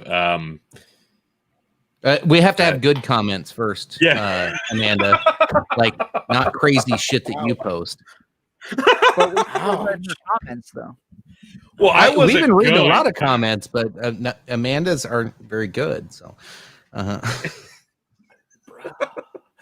mean, it's like Oh, our comment section is like the $5 DVD bin at Walmart. You got to dig through a lot of shit to find that really good one that's probably on Netflix anyway. Melanie, And here's the take about Discord link. fetuses. Yeah, I dropped that into his chat. We're good. All right. So, well, we can always revisit the vaccine if anybody does have any more I comments have a on there. feeling we will. Yeah, probably. I Yeah. really You gotta wanted to feel make now sure come up we. twice. I wanted to make sure we spent some time talking because we totally glossed over it last week. We may have mentioned it towards the end of the show, but Sex robots? no, close. We can still hit that too. We can still talk that. But Damn. the Israeli dude that came out and said aliens are real, Donald Trump knows about it, and we're all just being left in the shadows. God, Cenk Uyghur's fucking looks I was gonna so say, creepy I behind had me. to pop you on the I screen. can't do just it when you go because full of that. screen with me. I hate that.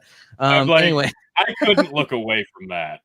Thank you. You're gonna get a strike just for having them on behind you, dude. yeah, I guess probably. I don't know. Okay, hang on. Before we move on, I know you do want to get into that. We need to, but first, Red Eye Leader did come back quick with the vaccine comment.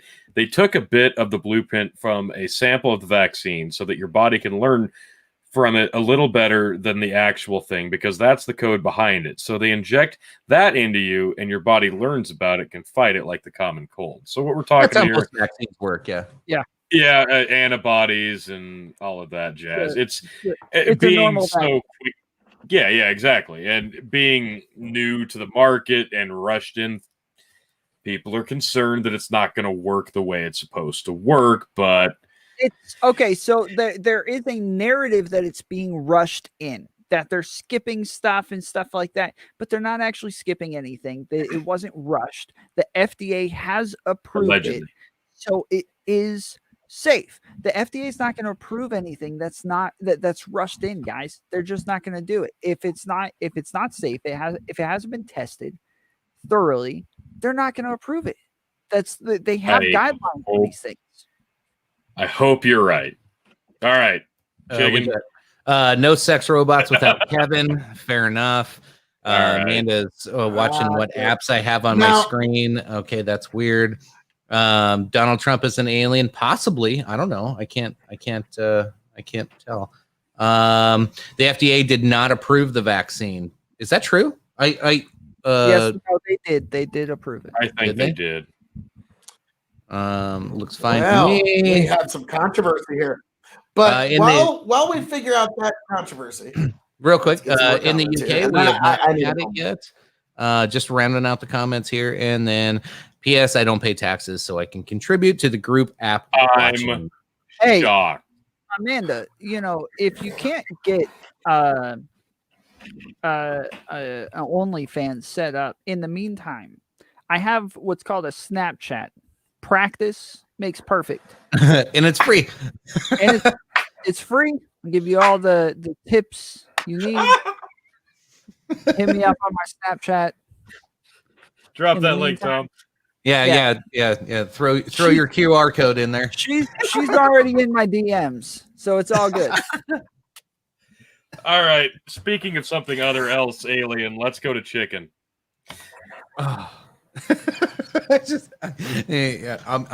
No, I'm not imagining. No. Okay. So this Israeli dude, I need to find the fucking story. Jesus Christ, I'm trying not to laugh on this. So aliens apparently are real. We've known about them for a long time, and the narrative that some people have speculated over the years of us being too stupid and always fighting with each other is why aliens don't let us into the galactic society, is what this guy's fucking saying. Is this real? And I'll pull up the story here. But I guess Donald I need Trump to say knows. something about this. Phil, you grab the floor. I'm going to pull up the article. Okay, I'm gonna just say this. I'm not gonna say who, but somebody that's watching right now, I kind of have to mea culpa to you. This person made me watch a video from the 80s of some guy that I thought was a fucking madman. And he was back in the 80s during the Reagan administration ranting about how there's aliens and that they live on a base on Mars, and that there's aliens and extraterrestrials and humans living together. And I'm like, what fucking madness am I watching? Like, what is this? But it's good friends, somebody that really is important to me. I wanted to, all right, I'll watch this. And then this article comes out from this Israeli guy all these years later that says, aliens are real. There's a base on Mars where humans and extraterrestrials are living together. And I'm like, what the fuck? Really? No. And so I just thought when this article hit, I just kind of had that, moment. So I don't think this is by any means a definitive proof or anything, but I just thought it was so funny that I had that little synchronicity within a month of each other. And so to the person out at the audience, you know who you are. Thank you much. But yeah, that was one of the things that was the takeaway from this, is that Mars was a big place. There's a few here, but in terms of why there's not more coming or why we haven't been introduced, it's probably likely because they haven't figured out faster than light travel either. So that's let's read through here. Former Israeli space security chief says extraterrestrials exist and Trump knows about it. Oh, Orange Man bad even in this. A galactic federation has been waiting for humans to reach a stage where we will understand what space and spaceships are. I think we kind of understand. I don't know what that comment means, but former Israeli space security chief has sent eyebrows shooting heavenward by saying that Earthlings have been in contact with extraterrestrials from a galactic federation. The unidentified flying objects have asked not to publish that they are here. Humanity is not ready. Former head of Israeli Defense Ministry Space Directorate says, let's see, he has his full interview, I guess. Is there a video of that interview? I hadn't seen that. They said, I didn't know it was an interview. Says there is an agreement between the U.S. government and the aliens. They signed a contract with us to do experiments here, he said. Added that President Trump was aware of the extraterrestrials' existence and had been on the verge of revealing information, but was asked not to in order to prevent mass hysteria. And then COVID. That makes a lot of fucking sense. Okay. They have been waiting until today for humanity to develop and reach a stage where we will understand in general what space and spaceships are. Okay. White House and Israeli officials did not immediately respond to NBC News request for response, blah, blah, blah. Although we have yet to find signs of extraterrestrial life, NASA is exploring the solar system. Well, no shit. So yeah, nobody's saying anything about this except for this Haim Eshed, is the professor that, I guess had this interview and said that, yes, aliens are real and we're just not ready for them. Thoughts? I guess my immediate thought is aliens, among other crazy things that we don't know about, would be one of the main reasons that you see a president age so much from the time they take office to the time they leave the office. Like, how do you deal with that information and then just go about living your life, right? Like, that's why they all turn like 30 years older in the span of 4 to 8 years. But, you can make anything sound good if you word it right. I mean, point an example, this guy. Right? Hey! Flattery will get you nowhere. I resemble that remark, sir. Yes, it will. Flattery will get you anywhere you want to go, Phil. Very true. Very true. So here's the thing. The likelihood that there is an alien civilization somewhere in our galaxy, there's a very good chance of it. But there was actually a mathematical equation. Chance. Yes, but the mathematical equation of it basically broke down the likelihood of there being a planet that can support either carbon, copper, or silicone-based life. Don't read that comment.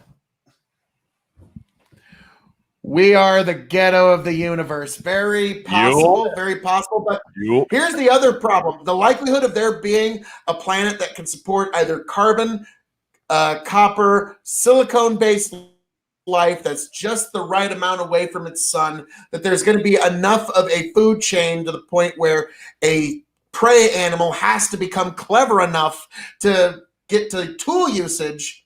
The likelihood of that is there's only roughly, they suspect, about 35 other civilizations like our own throughout the entire galaxy.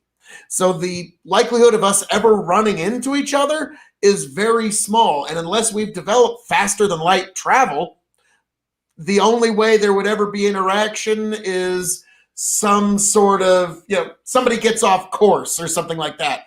Other than that, we're probably not going to meet very often, if at all, throughout all of our species histories. Tom is Snapchatting with Amanda Live. Yes, thanks for bringing it back terrestrial, T. Phil's right. Essentially, the likelihood's very slim that we'll ever. It's not going to happen in our lifetime. We're never going to get to a point where we can travel light years away in the matter of moments, like you see in Star Trek or Star Wars. It's not going to happen in our lifetime. Clearly not. And it might not be scientifically possible at all. It might just be a scientific fantasy to make writing easier to do. So if that's the case, that faster than light travel is not possible, we're stuck here now, aren't we? Right. But we also are all video chatting on computer devices, and that would have seemed completely crazy even 100 years ago. So I'm not saying it's impossible, but Phil's right in the regard that it takes the exact perfect equation to support life on a planet in any capacity. Earth just happens to sit in that perfect comfort zone of hot and cold with elements that it takes to produce and sustain life and energy. And we just found the perfect recipe, and it was not. It's so far and few between. Look at the other planets in our solar system. They can't sustain life now. Whether or not they did at one time, we will never know. But it takes the perfect mix to sustain life like us.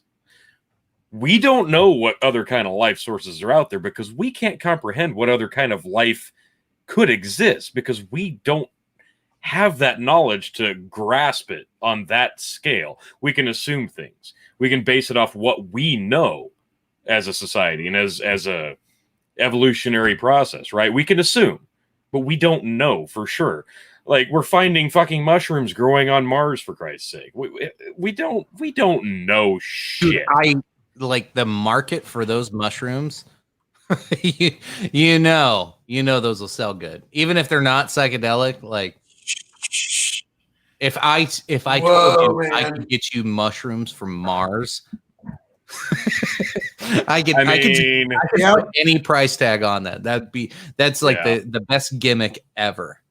Yeah, I don't know.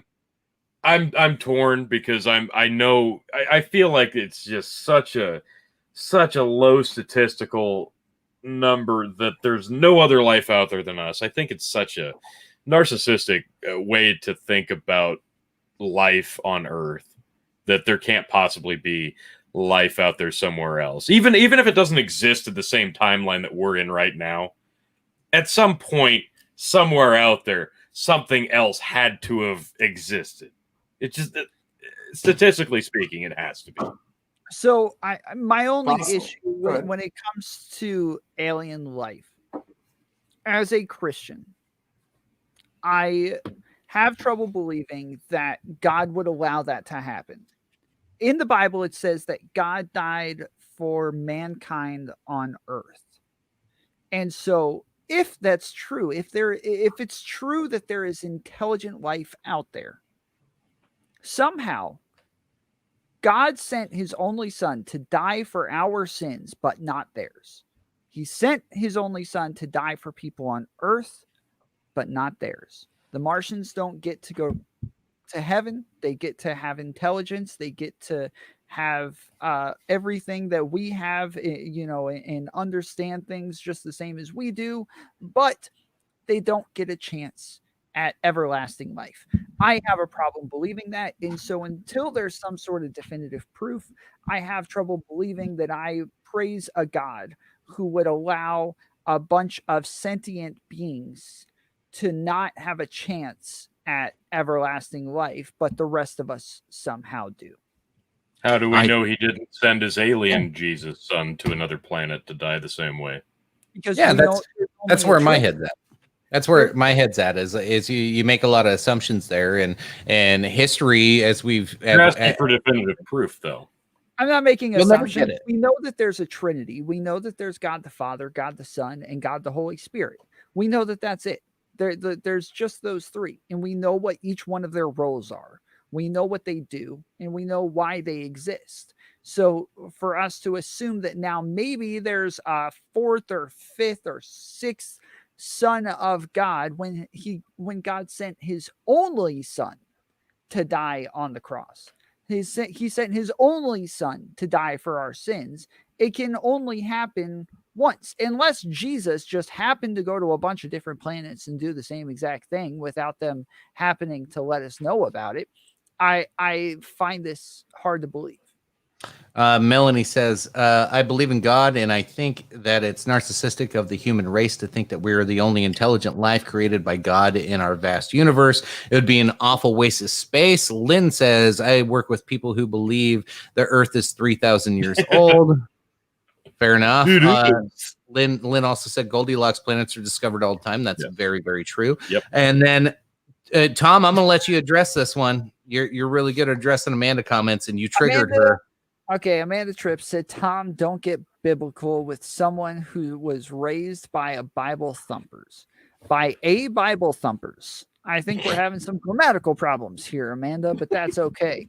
They don't require a reading test for Snapchat nor OnlyFans. So I'm trying to talk here. Good. I'm trying to have a conversation with Amanda here, guys. You gave this one to me. You're interrupting. Tony had to Tony's gone. Tony's gone. Tony can't take it. Go ahead. I appreciate that you grew up with other family members who were also Christian. But again, as I explained, in the Bible, God sent his only son to die on the cross. He sent his only son to die for our sins. There is only one path to heaven, and that is through the blood of Christ. There is no other way. And so if we are to believe that, then we have to believe that if there is intelligent, sentient life on Earth or anywhere else, that they just do not have the same opportunity as humans do. And that would be sad. All right. There's plenty of humans. Well, there's plenty of humans that don't get that opportunity. There's plenty of human sentient life that never gets the opportunity to ever even be made aware of the gospel. Yet the gospel even says ignorance of the gospel is no excuse. So I don't see how these alien civilizations would necessarily be any different. And that doesn't necessarily state that they would be impossible just because this one reason. I guess, Tom, if we were to find them and at least establish faster than light communication, it would be many folks' duty to try and spread the gospel intergalactically. Yeah, I think that there's probably an in-between stage. Amanda said, okay, I have to just say, when y'all laugh, I'm laughing with you. I wouldn't make fun of anybody ever if I didn't feel as though they were laughing with me. It's just not within me to make fun of people if I don't feel as though they're part of the joke. So it's definitely within me. It's I just will make not. fun of you. Yeah, it's just not within me. I'm not able to do it. Now, I boy, wish I was we're capable getting of pretty- something like that. But the point is that we know that there are people who probably grow up to a point where they're too young to understand that there could even be something like a God. And we assume that those sorts of people go to either heaven or Abraham's bosom, where they're in this, somewhat in between stage for a while. And when I say we, I just mean Purgatory, Christians. Catholics. Yes, purgatory, Abraham's bosom, whatever you want to call it. Yes, and when I say we, I just mean Christians in general have a broad variety of beliefs when it comes to something like that. But me personally, I believe that if somebody doesn't ever have the opportunity to be introduced to Christ and understand what it means to be a Christian, then they automatically have some sort of path to a level of heaven. Fair enough. Let's run through some of these comments here. Let's see. Lynn. But I like how Lynn we had to get all the way down to Alien Jesus. That happened tonight. Alien Jesus. Lynn says Gord sent Mactorp to die for Balchimians.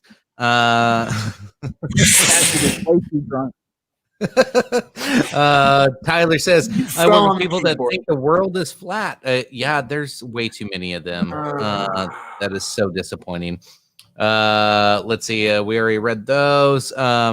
Melanie says, why do you think that aliens don't have opportunity, Tom? So as I explained, the Bible says that Jesus died for mankind on earth. It explains that Jesus died for mankind on earth. Like, we already know this. It explains it very specifically. So if we know that Jesus died for mankind on earth, and that the only way to heaven is through Jesus Christ dying on the cross, then there has to be something else for aliens, or we assume that they just don't have an opportunity. What if there's options? There might be options, but you would think that we would be led aware of those options, right? Like, if we're supposed to have a huge understanding of all that is spiritual through our Bible, why wouldn't we have that information from the Bible? Why don't we have verifiable proof that the Bible was written by God or Jesus and not just a reworking of man? Well, what you call verifiable proof may be different in a scientific sense than it is in a spiritual sense. Kind of like an electoral sense. Yes. God damn it! No. Damn it! We brought it all Bringing back it all. Asshole. All full circle. Well done, chicken. Well In done. a spiritual sense, you can get to a point where you feel as though you know exactly what is true, what you believe, and what exactly it is that you feel is the truth. And so it's hard to say that, well, on a scientific level, we can't prove that God is real or blah, blah, blah. But on a spiritual level, so anybody who's saved can tell you for a definitive fact that they believe that God is real. That doesn't mean that they don't have questions. That doesn't mean that they don't question their beliefs sometimes, or they have moments where they're like, well, I don't know. I'm not sure. But they on a spiritual level, we have a different idea of what it means for proof. Where was this? I want to double back a second. Where was the story broke? Did we say, was that Iraq, Iran? Israel. Israel, sorry. It was an Israeli scientist that was actually pretty tied into the entire Israeli space division. So this wasn't a nobody that came forward. Is the only reason that this story is being given any credibility is it's a guy that actually has a fairly high level of credibility himself that just came out and said this. So he's retiring and apparently doesn't give a fuck anymore. And why do we make the assumption that aliens aren't now? Just? Why do we assume that aliens can't just be angels or God himself? All right, I think we've all had a little too much to drink. Hold on. I want to respond to Melanie. I want to respond to what Tony just said there. Because what Tony said there was actually an episode of Star Trek way back in the day where Kirk, the original season, where he lands on a planet and there's these incredibly powerful aliens that were referring to themselves as Zeus and Hera and Hades and all of the gods of the Greek pantheon. And they had actually visited Earth a long time ago, and we just interpreted them as gods. And so that kind of explanation if Sure. we had a civilization that had faster than light travel, that kind of explanation could be very plausible in some As a cultures society somewhere. now that refuses to accept things that are presented to us in our face, which is very much what we are now. If we have aliens walk up and onto the fucking nightly news and go, "Hey, we're aliens," we're gonna go, "Yeah, Fake news. don't believe that shit." So John Lemon said it. It's No. not real. It never happened. That guy's a fucking I'm going to liar. wait till the Electoral College says these fucking aliens. We gotta wait till are aliens. January 6th when Mike Pence certifies this. Yeah. And then we're going to wait till Mike Pence says they're actually fucking aliens too. And then even then, not really. Okay. Dude, I think Mike Pence is an alien. Hey, I think we need to format a whole episode just dedicated to aliens. I don't want to go too far off on a tangent, but I do want to address Go for Melanie it. Henry at 11:33. Got it. That one. She said, "So you have read the entire Bible before it was divided and translated? Isn't it possible that parts of the Bible, not in the translation, might include things like that?" So, Melanie, I believe that you've already seen the episode where I go through these things with somebody who has personally translated the Bible themselves from the most original context we can find. And if we are to believe that the Bible is holy, this is what we call the Holy Bible. We have to believe that it is in the most pure context it can possibly be in. And the person who is in that video, who talks about translating it himself, talks about how in a podcast, if anybody hasn't seen it, I think it's like episode 5 or something like that. You can find it on any podcast platform if you want to look it up, on the Tomfoolery podcast. But he explains that he has gone through it himself and looked at the earliest translations himself and has seen that these are as good and as pure of translations as we could possibly get in the King James version or even the New King James version.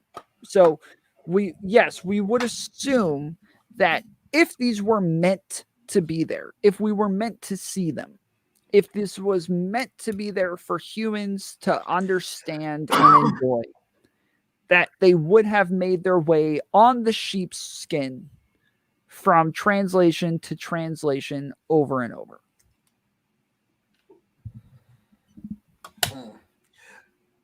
Well, I understand your perspective there, Tom. No, I was just saying I understand the perspective, but I do think some skepticism is always warranted when we're talking about translation from language to language. There's always going to be something lost, even if it's not necessarily exact. Oh God, what do we have now? Roger says, "Okay, round earther." Jeez. Beautiful but, family. That's awesome. Yes. The round earthers, yes. Lord Almighty. What other But comments we got here? I mean, the Earth can't be flat because then how are the aliens going to stay underneath the Earth's surface in the hollow Earth? Come on, I mean, like, sheesh, get it Yeah, fucking you right can't. here. You can't have both. There is a hierarchy to conspiracies here, and reptilian aliens underneath the Earth's ground, underneath the Earth's surface, wins them all. That's turtle all the way down. That's the end. That's when you've actually arrived at the end of the internet. And I agree with what Chicken said about to Melanie is saying. Like we can believe that God loves them all the same. We believe that God loves the little sparrows just the same as he loves the humans. That doesn't mean that the little sparrows get to go to heaven just the same as the humans do. We understand that only humans go to heaven and that the sparrows do not. Tom, according In to certain Amanda, translations, yes. from Amanda Tripp on YouTube, she said, "Tom, dig what you're saying on religion, but you kind of taken faith on borderline cult-like." I mean, what you call cult-like is also called faith, and it is the same.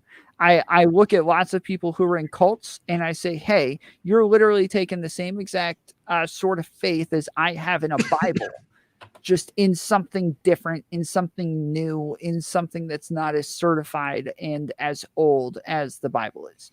And because the Bible is old. I have taken my time to explore different religions. I had my period where I felt as though I grew up in a Christian family. I'm proud of you, by the way. I was brainwashed, right? I couldn't believe that I grew up my whole life with my parents brainwashing me with this Christian bullcrap. And so I started looking into Buddhism and all sorts of little things. The Bible specifically talks about how God loves the little sparrows. So that's why I mentioned that. But Funny. I took my time to go look into all sorts of things. I even thought I was Rastafarian for a while, right? Like I thought I was all sorts of religions, whatever sounded the best at the time. I thought, you know what? This is my religion. That's what. But eventually, I came back to a point where I felt as though the Bible made the most sense. And then eventually, once I felt the Bible made the most sense, then I thought, well, Christianity makes the most sense. And if I think Christianity makes the most sense, what denomination am I? And Baptists are people who take the Bible as literally as you could possibly take it. That is that every little word, it's not a parable. It is specific words sent to you through prophets, because if God is going to send you words, if God is going to send you a message, he's going to send it as clear as he possibly can. So Baptists believe that the Bible is as literal as you could possibly take it. And that's where I came down. I said, if I'm going to believe anything, if there's any sort of denomination that I could possibly believe in, it would have to be Baptists, because they either believe in the Bible or they don't. It is one or the other. And I believe in the Bible. I believe it's literal, and I take it at its word. Lynn, deal. I will make that happen. I think, unfortunately, I've got to agree with Amanda that Dogma has the best interpretation of the Bible. That's fine, Amanda, as long as you find my Snapchat all the same. Find your way into his DMs. Find your way into my DM. It's all Love good. it. No, I will say, we got if I may, I actually have seen this before in some Protestant churches. Now, Amanda, what Tom is practicing is nothing wrong with it. What I've seen it referred to as is faith in Christ with reckless abandon. So that is a perfectly valid way to live, and it's admirable in its own way. So if that's the way a man decides to live, and also I just need to say, for all you jelly folks out there, a certain philosopher king did help. Certain philosopher king did help me find this particular bottle. Thank you very much. A Christmas present to myself. Weller's Antique 107. And it tastes just fine. So, folks, but yes, so Tom, perfectly valid. I understand your concerns, and I have had very similar discussions about these very things myself over the years. But yeah, that's a very perfectly valid way to live. But so, tell you, what were you going to say, sir? I just need to get that in.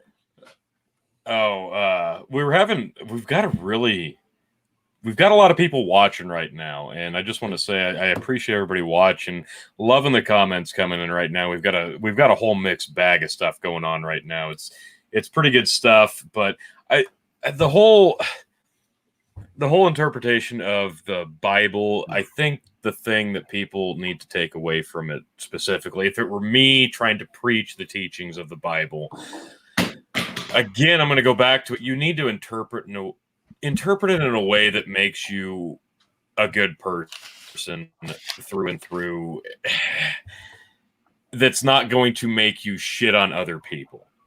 I don't like the way that religion allows people to justify being a shitty person to other people just because they don't accept the same thing that you accept in the specific way that you accept it, because there's many different ways to interpret things, especially with something that's as old as it is.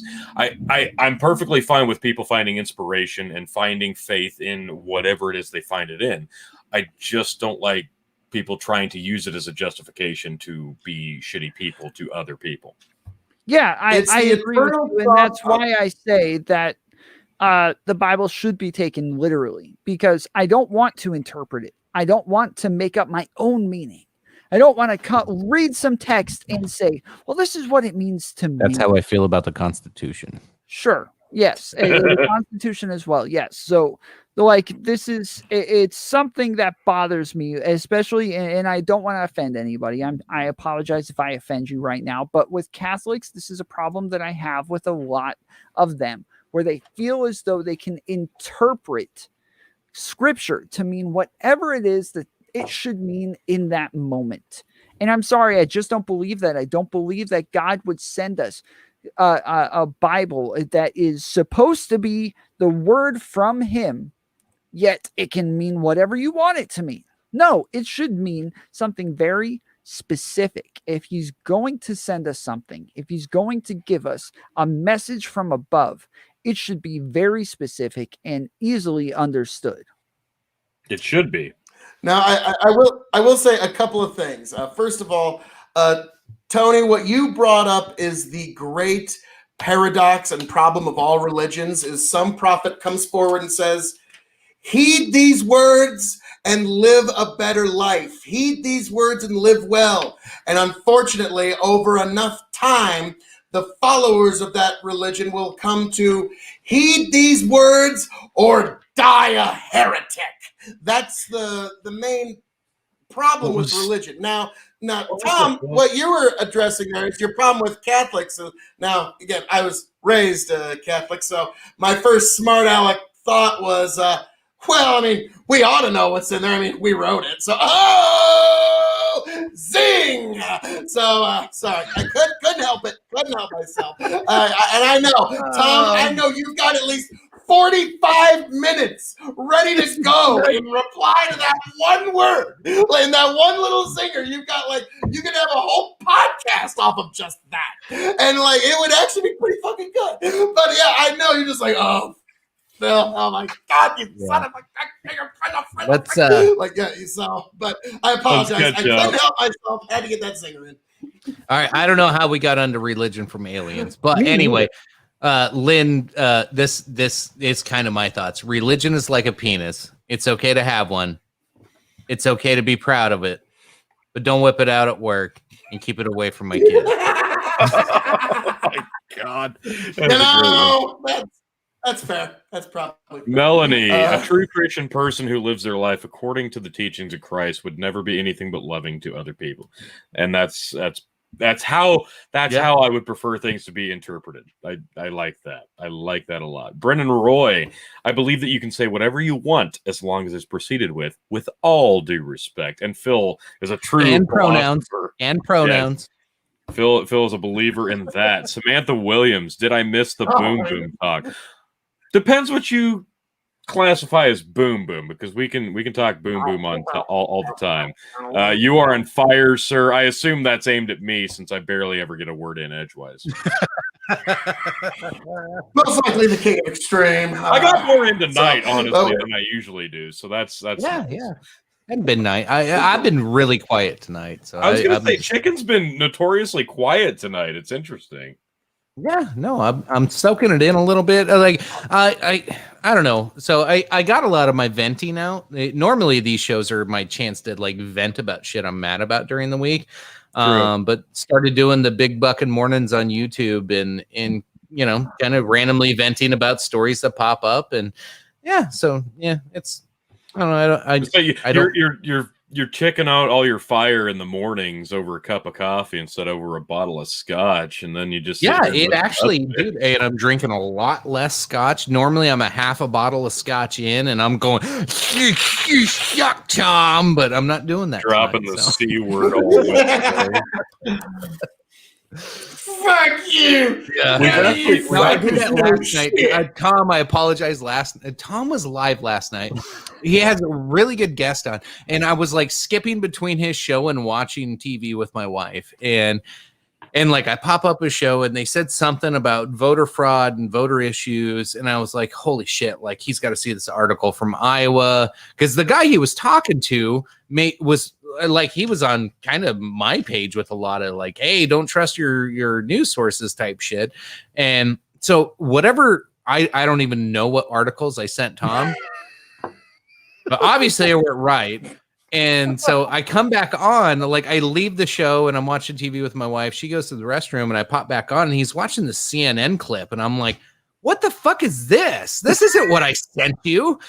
And so I ripped Tom. I ripped Tom live in the comments. I felt Cheers, like a Melanie. dick afterwards because then I Feel went better. back and clicked on my link and I was like, oh Bye, shit, Melanie. that's not what I meant to Feel better. send. Good night, Melanie. Thanks You- for joining. Feel better, Melanie. You even said in your comment, I'm getting more liberal with my links or something like that. And so you sent a CNN link. I was And pretty so toasted. I play the link on my channel and I'm like, okay, so they're saying that the election wasn't rigged, that this was some sort of technical error, right? That's what they're saying. And the other guy's like, yeah, that's what I'm hearing. And Chicken's like, damn it, Tom, I hate freaking being in your comments because you're always so bad faith with all of your stuff. And I'm like, what is happening? What did I I literally do? played the video that he just sent me. I didn't Yeah. pick this video. He sent me this video. I What was It is was like the watching happening? equivalent. live when It was that like the happened. equivalent of shit Facebooking, but YouTube commenting. Like, yeah, it was shit Yeah, YouTube commenting. I was watching live when that happened. I was driving, so I couldn't really. But I was like, "Wow, Chicken, what the fuck?" Like he played the link No, you I know sent. Phil's What the- driving, going, "Chicken's drunk." That's, Yeah, that's, you know, like, yeah. how much scotch is in your system, Chicken? Fuck. But yeah, That's and like- Action is a that's good a Yeah. show. So I moment. apologize. I publicly That's the apologize, moment. Tom. When the soldier pulls the pin on the grenade and then just takes the grenade instead of throwing it and just fucking runs with it. Yeah. I gotta make sure it gets there. Yeah.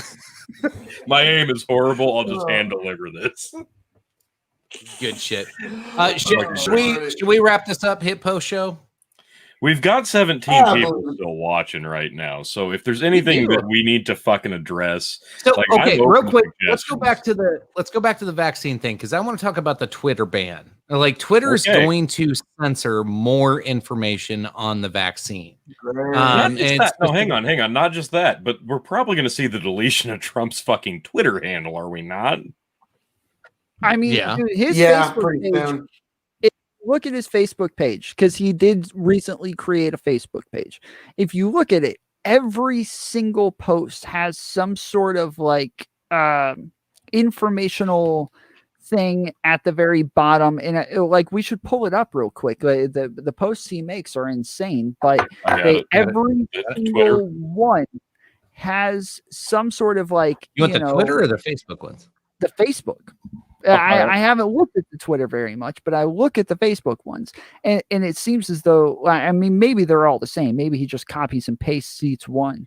But the point is that each Facebook post has some sort of notification at the very bottom of his This is post. it.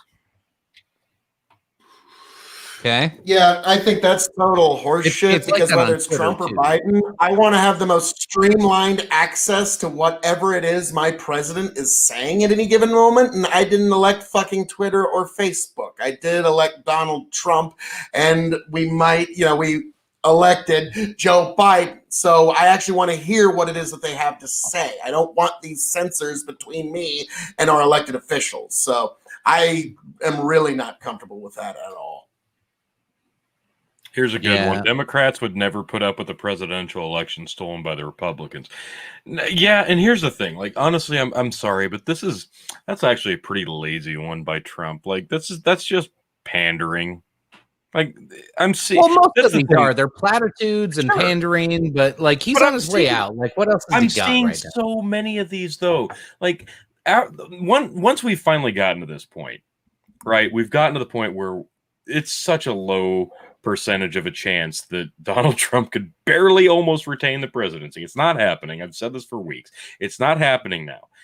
We've finally gotten to an acceptance point that even the hardest of hard Trumpers are like, okay, yeah, it's probably not going to happen. And the shit that I'm going to share on my social media is going to be reflected of that. So honestly, it's just mirror image of the last 4 years of all of the Trumpers just beating their chest, proud as hell that Donald Trump beat out Hillary and all the people that voted for Hillary crying because impeach him before he's even sworn into office, and he stole the election. And now it's just the fucking script has been flipped, and the crybabies have become the gloaters, and the people calling the other one the crybaby have become the crybabies. It's the same fucking argument.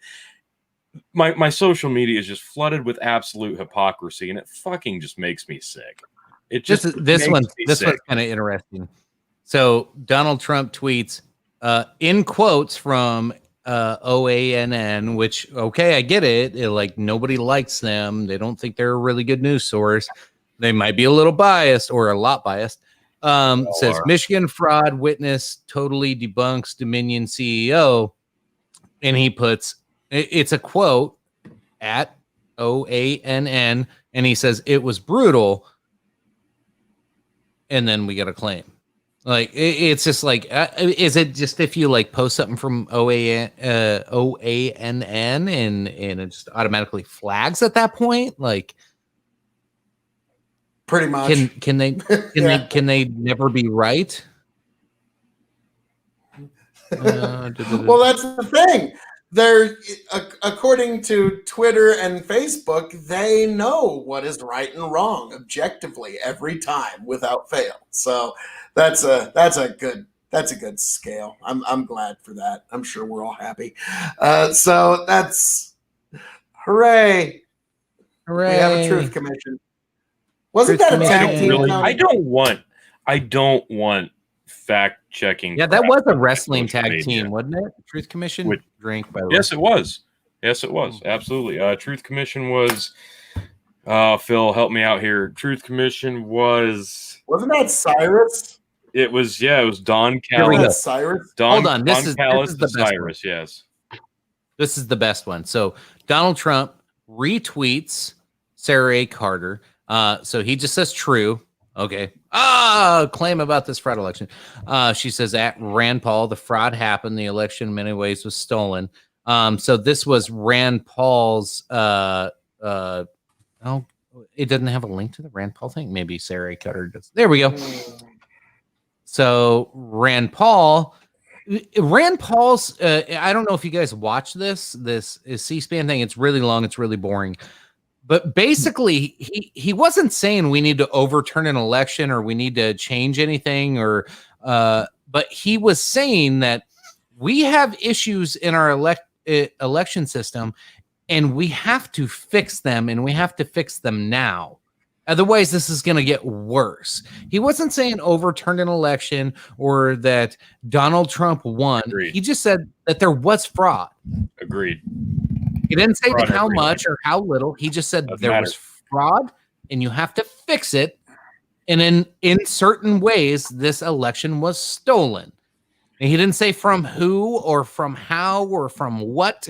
He just, they're just small platitudes that he's putting in here because they're buzzwords. It gets a lot of attention. This is similar to what news articles do. They're just mad because he got a lot of attention on Twitter for this, to be honest. But really, he said nothing bad here that should get him silenced. He just said we should follow the rule of law that we have. Verboten opinion. That is what he did.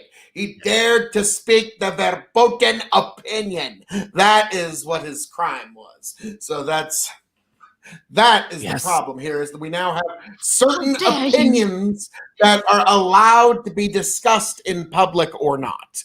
That is where we are getting to a very, very dangerous place where certain opinions are not even allowed discussion. That's the point where I'm going to just say, fuck no, fuck this, and fuck that.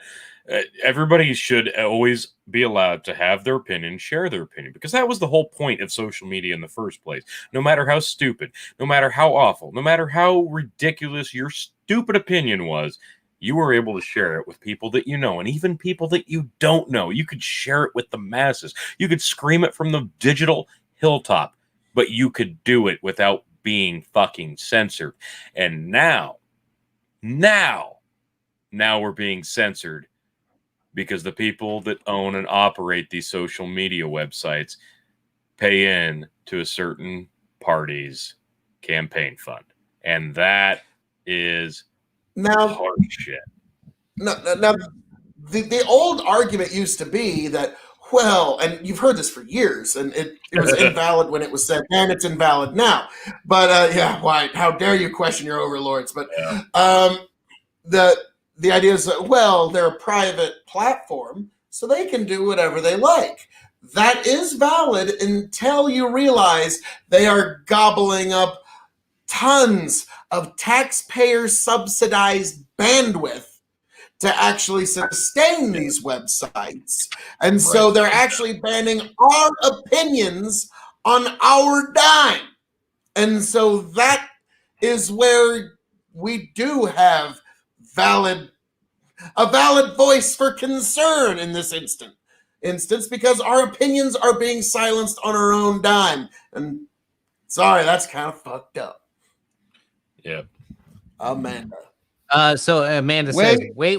It was said when Trump won, Hillary said Biden shouldn't concede. But now what happens when the shoe is on the other foot? I don't understand. Are you arguing for or against at this point? Because no, she's making a good point here. It was because they said the Democrats were saying before the election results were released and we had verification of the results. It was do not concede, Biden. Do not concede no matter what. And then once it became clear that Biden was going to win the popular and the electoral college, Trump decided, no, fuck that, I'm not conceding. Now the shoe is on the other foot. And that's what she's talking about here. Whether she meant to or not, I don't know. The shoe fits both feet. It needs to fit the same. The hypocrisy. That's, God damn it. It always comes back to the fucking hypocrisy. And that's why I'm a fucking moderate. It sucks. That's why I'm getting blackpilled, man. I fucking hate them all now. No, I honestly, I don't know. We've covered a lot of fucking ground tonight. We've got a lot of people watching, and let me just say this to the people watching. If you have some ideas for topics on shows for the coming year, 2021, drink. God damn it! Damn you! Drop them in the comments now. I've honestly been compiling a list here throughout the last 2.5 hours. So far. The best ones that I've got, I said flat Earth the other day because we have to get back on that. God, I hate those. Don't matter. Love it. It's going to be great. I'm going to be hammered. I have to get hammered to do it. That's fine. We can be. Lynn suggested unpopular opinions. I like the unpopular opinion ones. Love that. I want cringe TikTok. We do cringe TikTok. Okay, let me write that down. We talked about doing lists again. We've done that in the past before we were doing live shows. I think we need to get back into it because the comments will be able to shit on us, and that's going to be hilarious.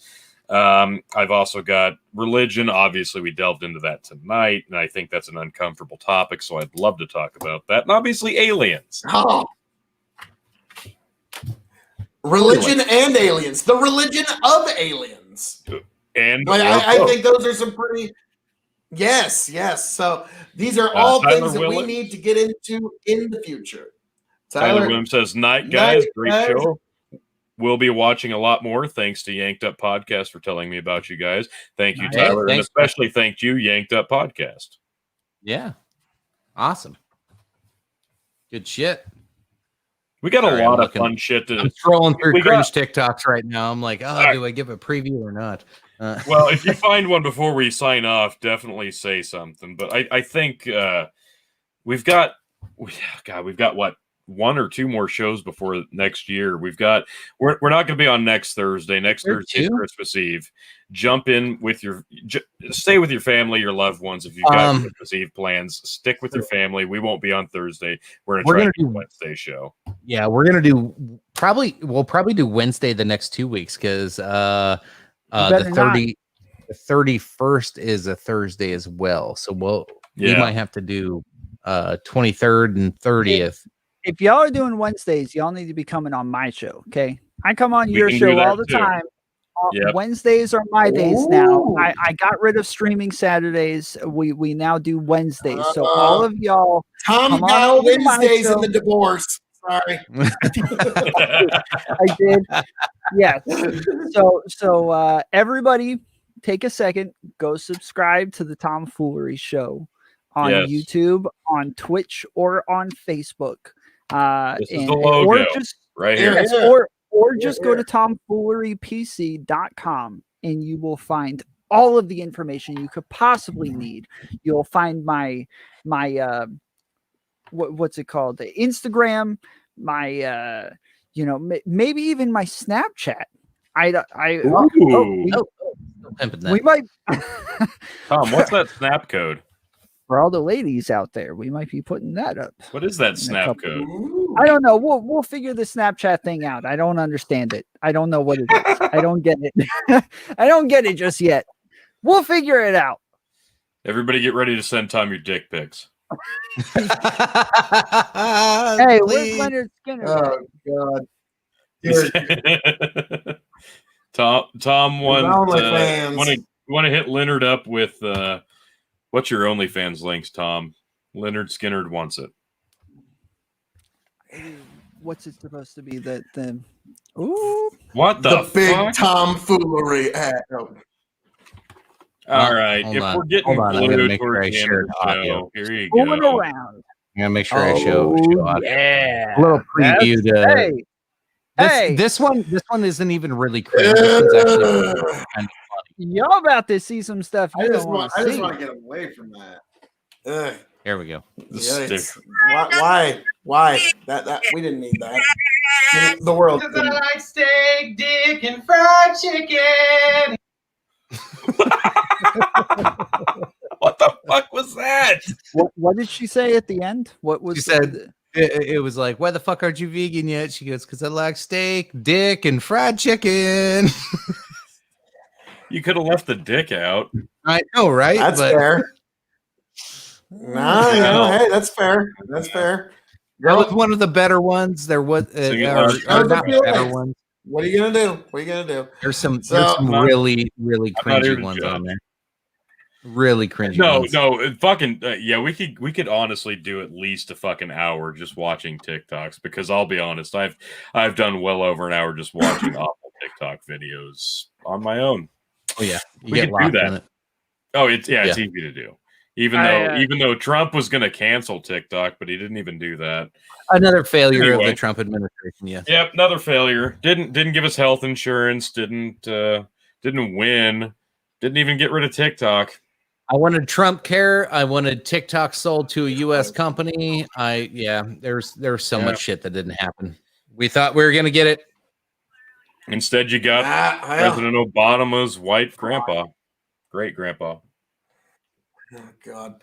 Well, shall I, sir? Sorry, Phil. Didn't mean to beat you down. Yeah, why don't you end this Phil's on like, a high "Fuck, note? can I end this now Oh, before you guys I do was any about- more?" What are you gonna do? Well, Phil's the tax cuts are great, and also maybe Tony Barrett, Brett Kavanaugh, and Neil Gorsuch are going to be deciding cases for mostly the rest of our lives. So Trump did have quite an impact. So, folks, as I'm known to say around here, all that being said, Space Force. this has been a very, very special edition, episode 68. Dominion over my heart of Thirsty Thursday. I am the devilishly handsome outlaw himself, your king of extreme, Phil KOE. Check me out at KOE Nation on YouTube. When you're done with that, go over to Revolutionary Wrestling Podcast to see me, Tony, and Chicken's crazy ups and downs and all the fun that we have over there. Definitely go over to the Tom Foolery Show for all the platforms. Tom is one of the fastest growing platform catchers in all the internet, and he's got some crazy tomfoolery to be had over there. When you're done with that, folks, check out Dad's Worldwide. Thanks for joining us. Also, go over to Grow the Farm Up and the Yanked Up Podcast. Thank you all for being here, folks. Please, when you're done with all that, like, share, subscribe right here to the Dog and Chicken Show. Thank you for joining us. Thank you for being here. Raise a glass to yourselves, everybody. God bless you all, and may you have a Merry Christmas, and catch us next week for a very COVID Christmas. Tony, Chicken, Tom, take it away. Tom, Go ahead, Tom, let it tear it up. Yeah, I just realized I've got my fish tanks rolling this whole time, so you guys have been able to hear that in the background this couldn't entire hear it. time. I bet. Oh, I didn't hear You it. couldn't hear it. No. Okay, that's good. Yeah, I normally you're you good. can't hear it unless I'm talking, so you can hear a small amount of like water cycling in the background the entire time that I'm. Yes, something like that. Yes, motors running, stuff like that. But everybody go check I out. thought it Tom was Foolery. Nancy Pelosi, like sitting in your lap. And Yes, Nancy Pelosi. Go check out Tom Foolery if you want any of my links. You can find my Discord as well. We allow you guys to send us suggestions for what we use as topics. So you just go to tomfoolerypc.com and you can find all of my links on there, whether it's Instagram, Facebook, Twitch, Twitter, YouTube, any of the above. We've got all of our links on there, and we've got a lot of videos, a lot of podcasts, all of that great stuff. So go check it out, tomfoolerypc.com, or just subscribe to us on Facebook. We have an insane amount of content coming out right now. Every day, 2 to 3 videos coming out.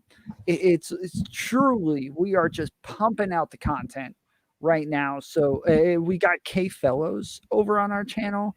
Awesome. K Fellows does a great job. Come check us out on Tom Foolery. We'll see you there. awesome. Thanks for joining us tonight, Tom. As always, Tony, what do you got for the folks? Actually, I just have a couple of quick things. I think we had a really good grab bag of topics tonight. We had a really good following. We had a lot of good viewership, a lot of good comments popping in and out. We kind of went all over the board, and honestly, I think it was a good preview of what we can do moving forward with the live shows. And I love that. I love the feedback and the comments, and I love the diverse topics and not just drowning the politics constantly all the time. And Tom is a bizarro Pete Ricketts. We discovered that tonight. It's a little okay. Thanks. thanks for shitting on my outro. Sorry. Whatever. It's fine. Whatever. You do it to me all the time. Oh, I'm totally guilty of that. I get it. No, my closing things are. Hi, Project. Last thing, quick. Up here in the corner, you see that. That's the Revolutionary Wrestling Podcast. I'm going to be flying solo unless Chicken gets a wild hair up his ass and wants to join me on Sunday night. Phil's a little preoccupied with Christmas party. Understandable. 'Tis the season. No hair off my chest. I'll just go ahead and retain this bad boy once again. But we do have WWE TLC on Sunday, free on the WWE Network. If you haven't signed up before, you get your first. Oh my God. free. Wouldn't it be great? Would I not only be the COVID champion, but the COVID Christmas champion as well? Fuck, I'm in. I'm in, bitch. All I right, am you join me on Sunday. It's going to be good. Honestly, it's going to be a decent show. There's a few good matches I'm looking forward to, but anybody who likes wrestling, even if you hate wrestling, watch me shit on the shitty matches because I'm totally prepared to do that. I'll have a few drinks. I'm going to watch the card and I'm going to review it. So it's going to be great. Last but not least, if you haven't before, check out the GRIP page. That's Ghostly Research Investigation, the Paranormal. We only got one solid investigation in this year because, of course, of COVID and all that. We did the Malvern Manor in Iowa. We've got the video of that up on our YouTube channel and Facebook page. Even Phil has his own version of the investigation from that night on the KOE Nation page. Check that out. That dropped on Halloween. Lots of fun stuff there. Hopefully we'll get to do more from GRIP in the coming year. But Chicken, go ahead. Take it away. Yeah, I don't have a whole lot to show. We'll wrap this bitch up. I will drop a post show link into Discord as we did last week. So if you wish to jump over to the post show, I will drop it into all the chats at the moment. Jump over to Discord and click that a link that I'll drop there, and yeah. You can bullshit with us. You can jump on camera, or you can just hang out and listen along and talk some shit in the private chat. That's cool too. Outside of that, started Big Buckin' Mornings this last week, and yeah, I don't know. Some of them been all right. Some of them were a little slow. It was Good Buckin' Morning is what we called it, but yeah, I don't know. We'll see how that turns out, but. more a little one-on-one hot takes. I'm seeing private chat shit pulling up here. And on a high note, Phil, are you trying to say that this show's like taking a low note? Like we don't have a high note? Well, when I say end on a high note, it obviously means keep your King of Extreme in the shot. I mean, what else could that possibly mean? I mean, just the. All right. Well, in that case, just kidding. Oh, he just got rid of himself. He just jumped off. You know what, Phil? You rapscallion ne'er-do-well. Nobody wants to hear what you have to say anyway. Phil, All right. I loathe you. Let's end on a high note. Let's cheers. As always, thank you all for tuning in. Make sure you like, share, subscribe. Check us out on all of our platforms. Check out Tom. Check out Phil. Check out Tony. We all said our shit. All the info's out there. You know where to find us. As always, appreciate you. Love you. Bye. Cheers. Let's have one last drink, folks. Merry Christmas. We'll see you.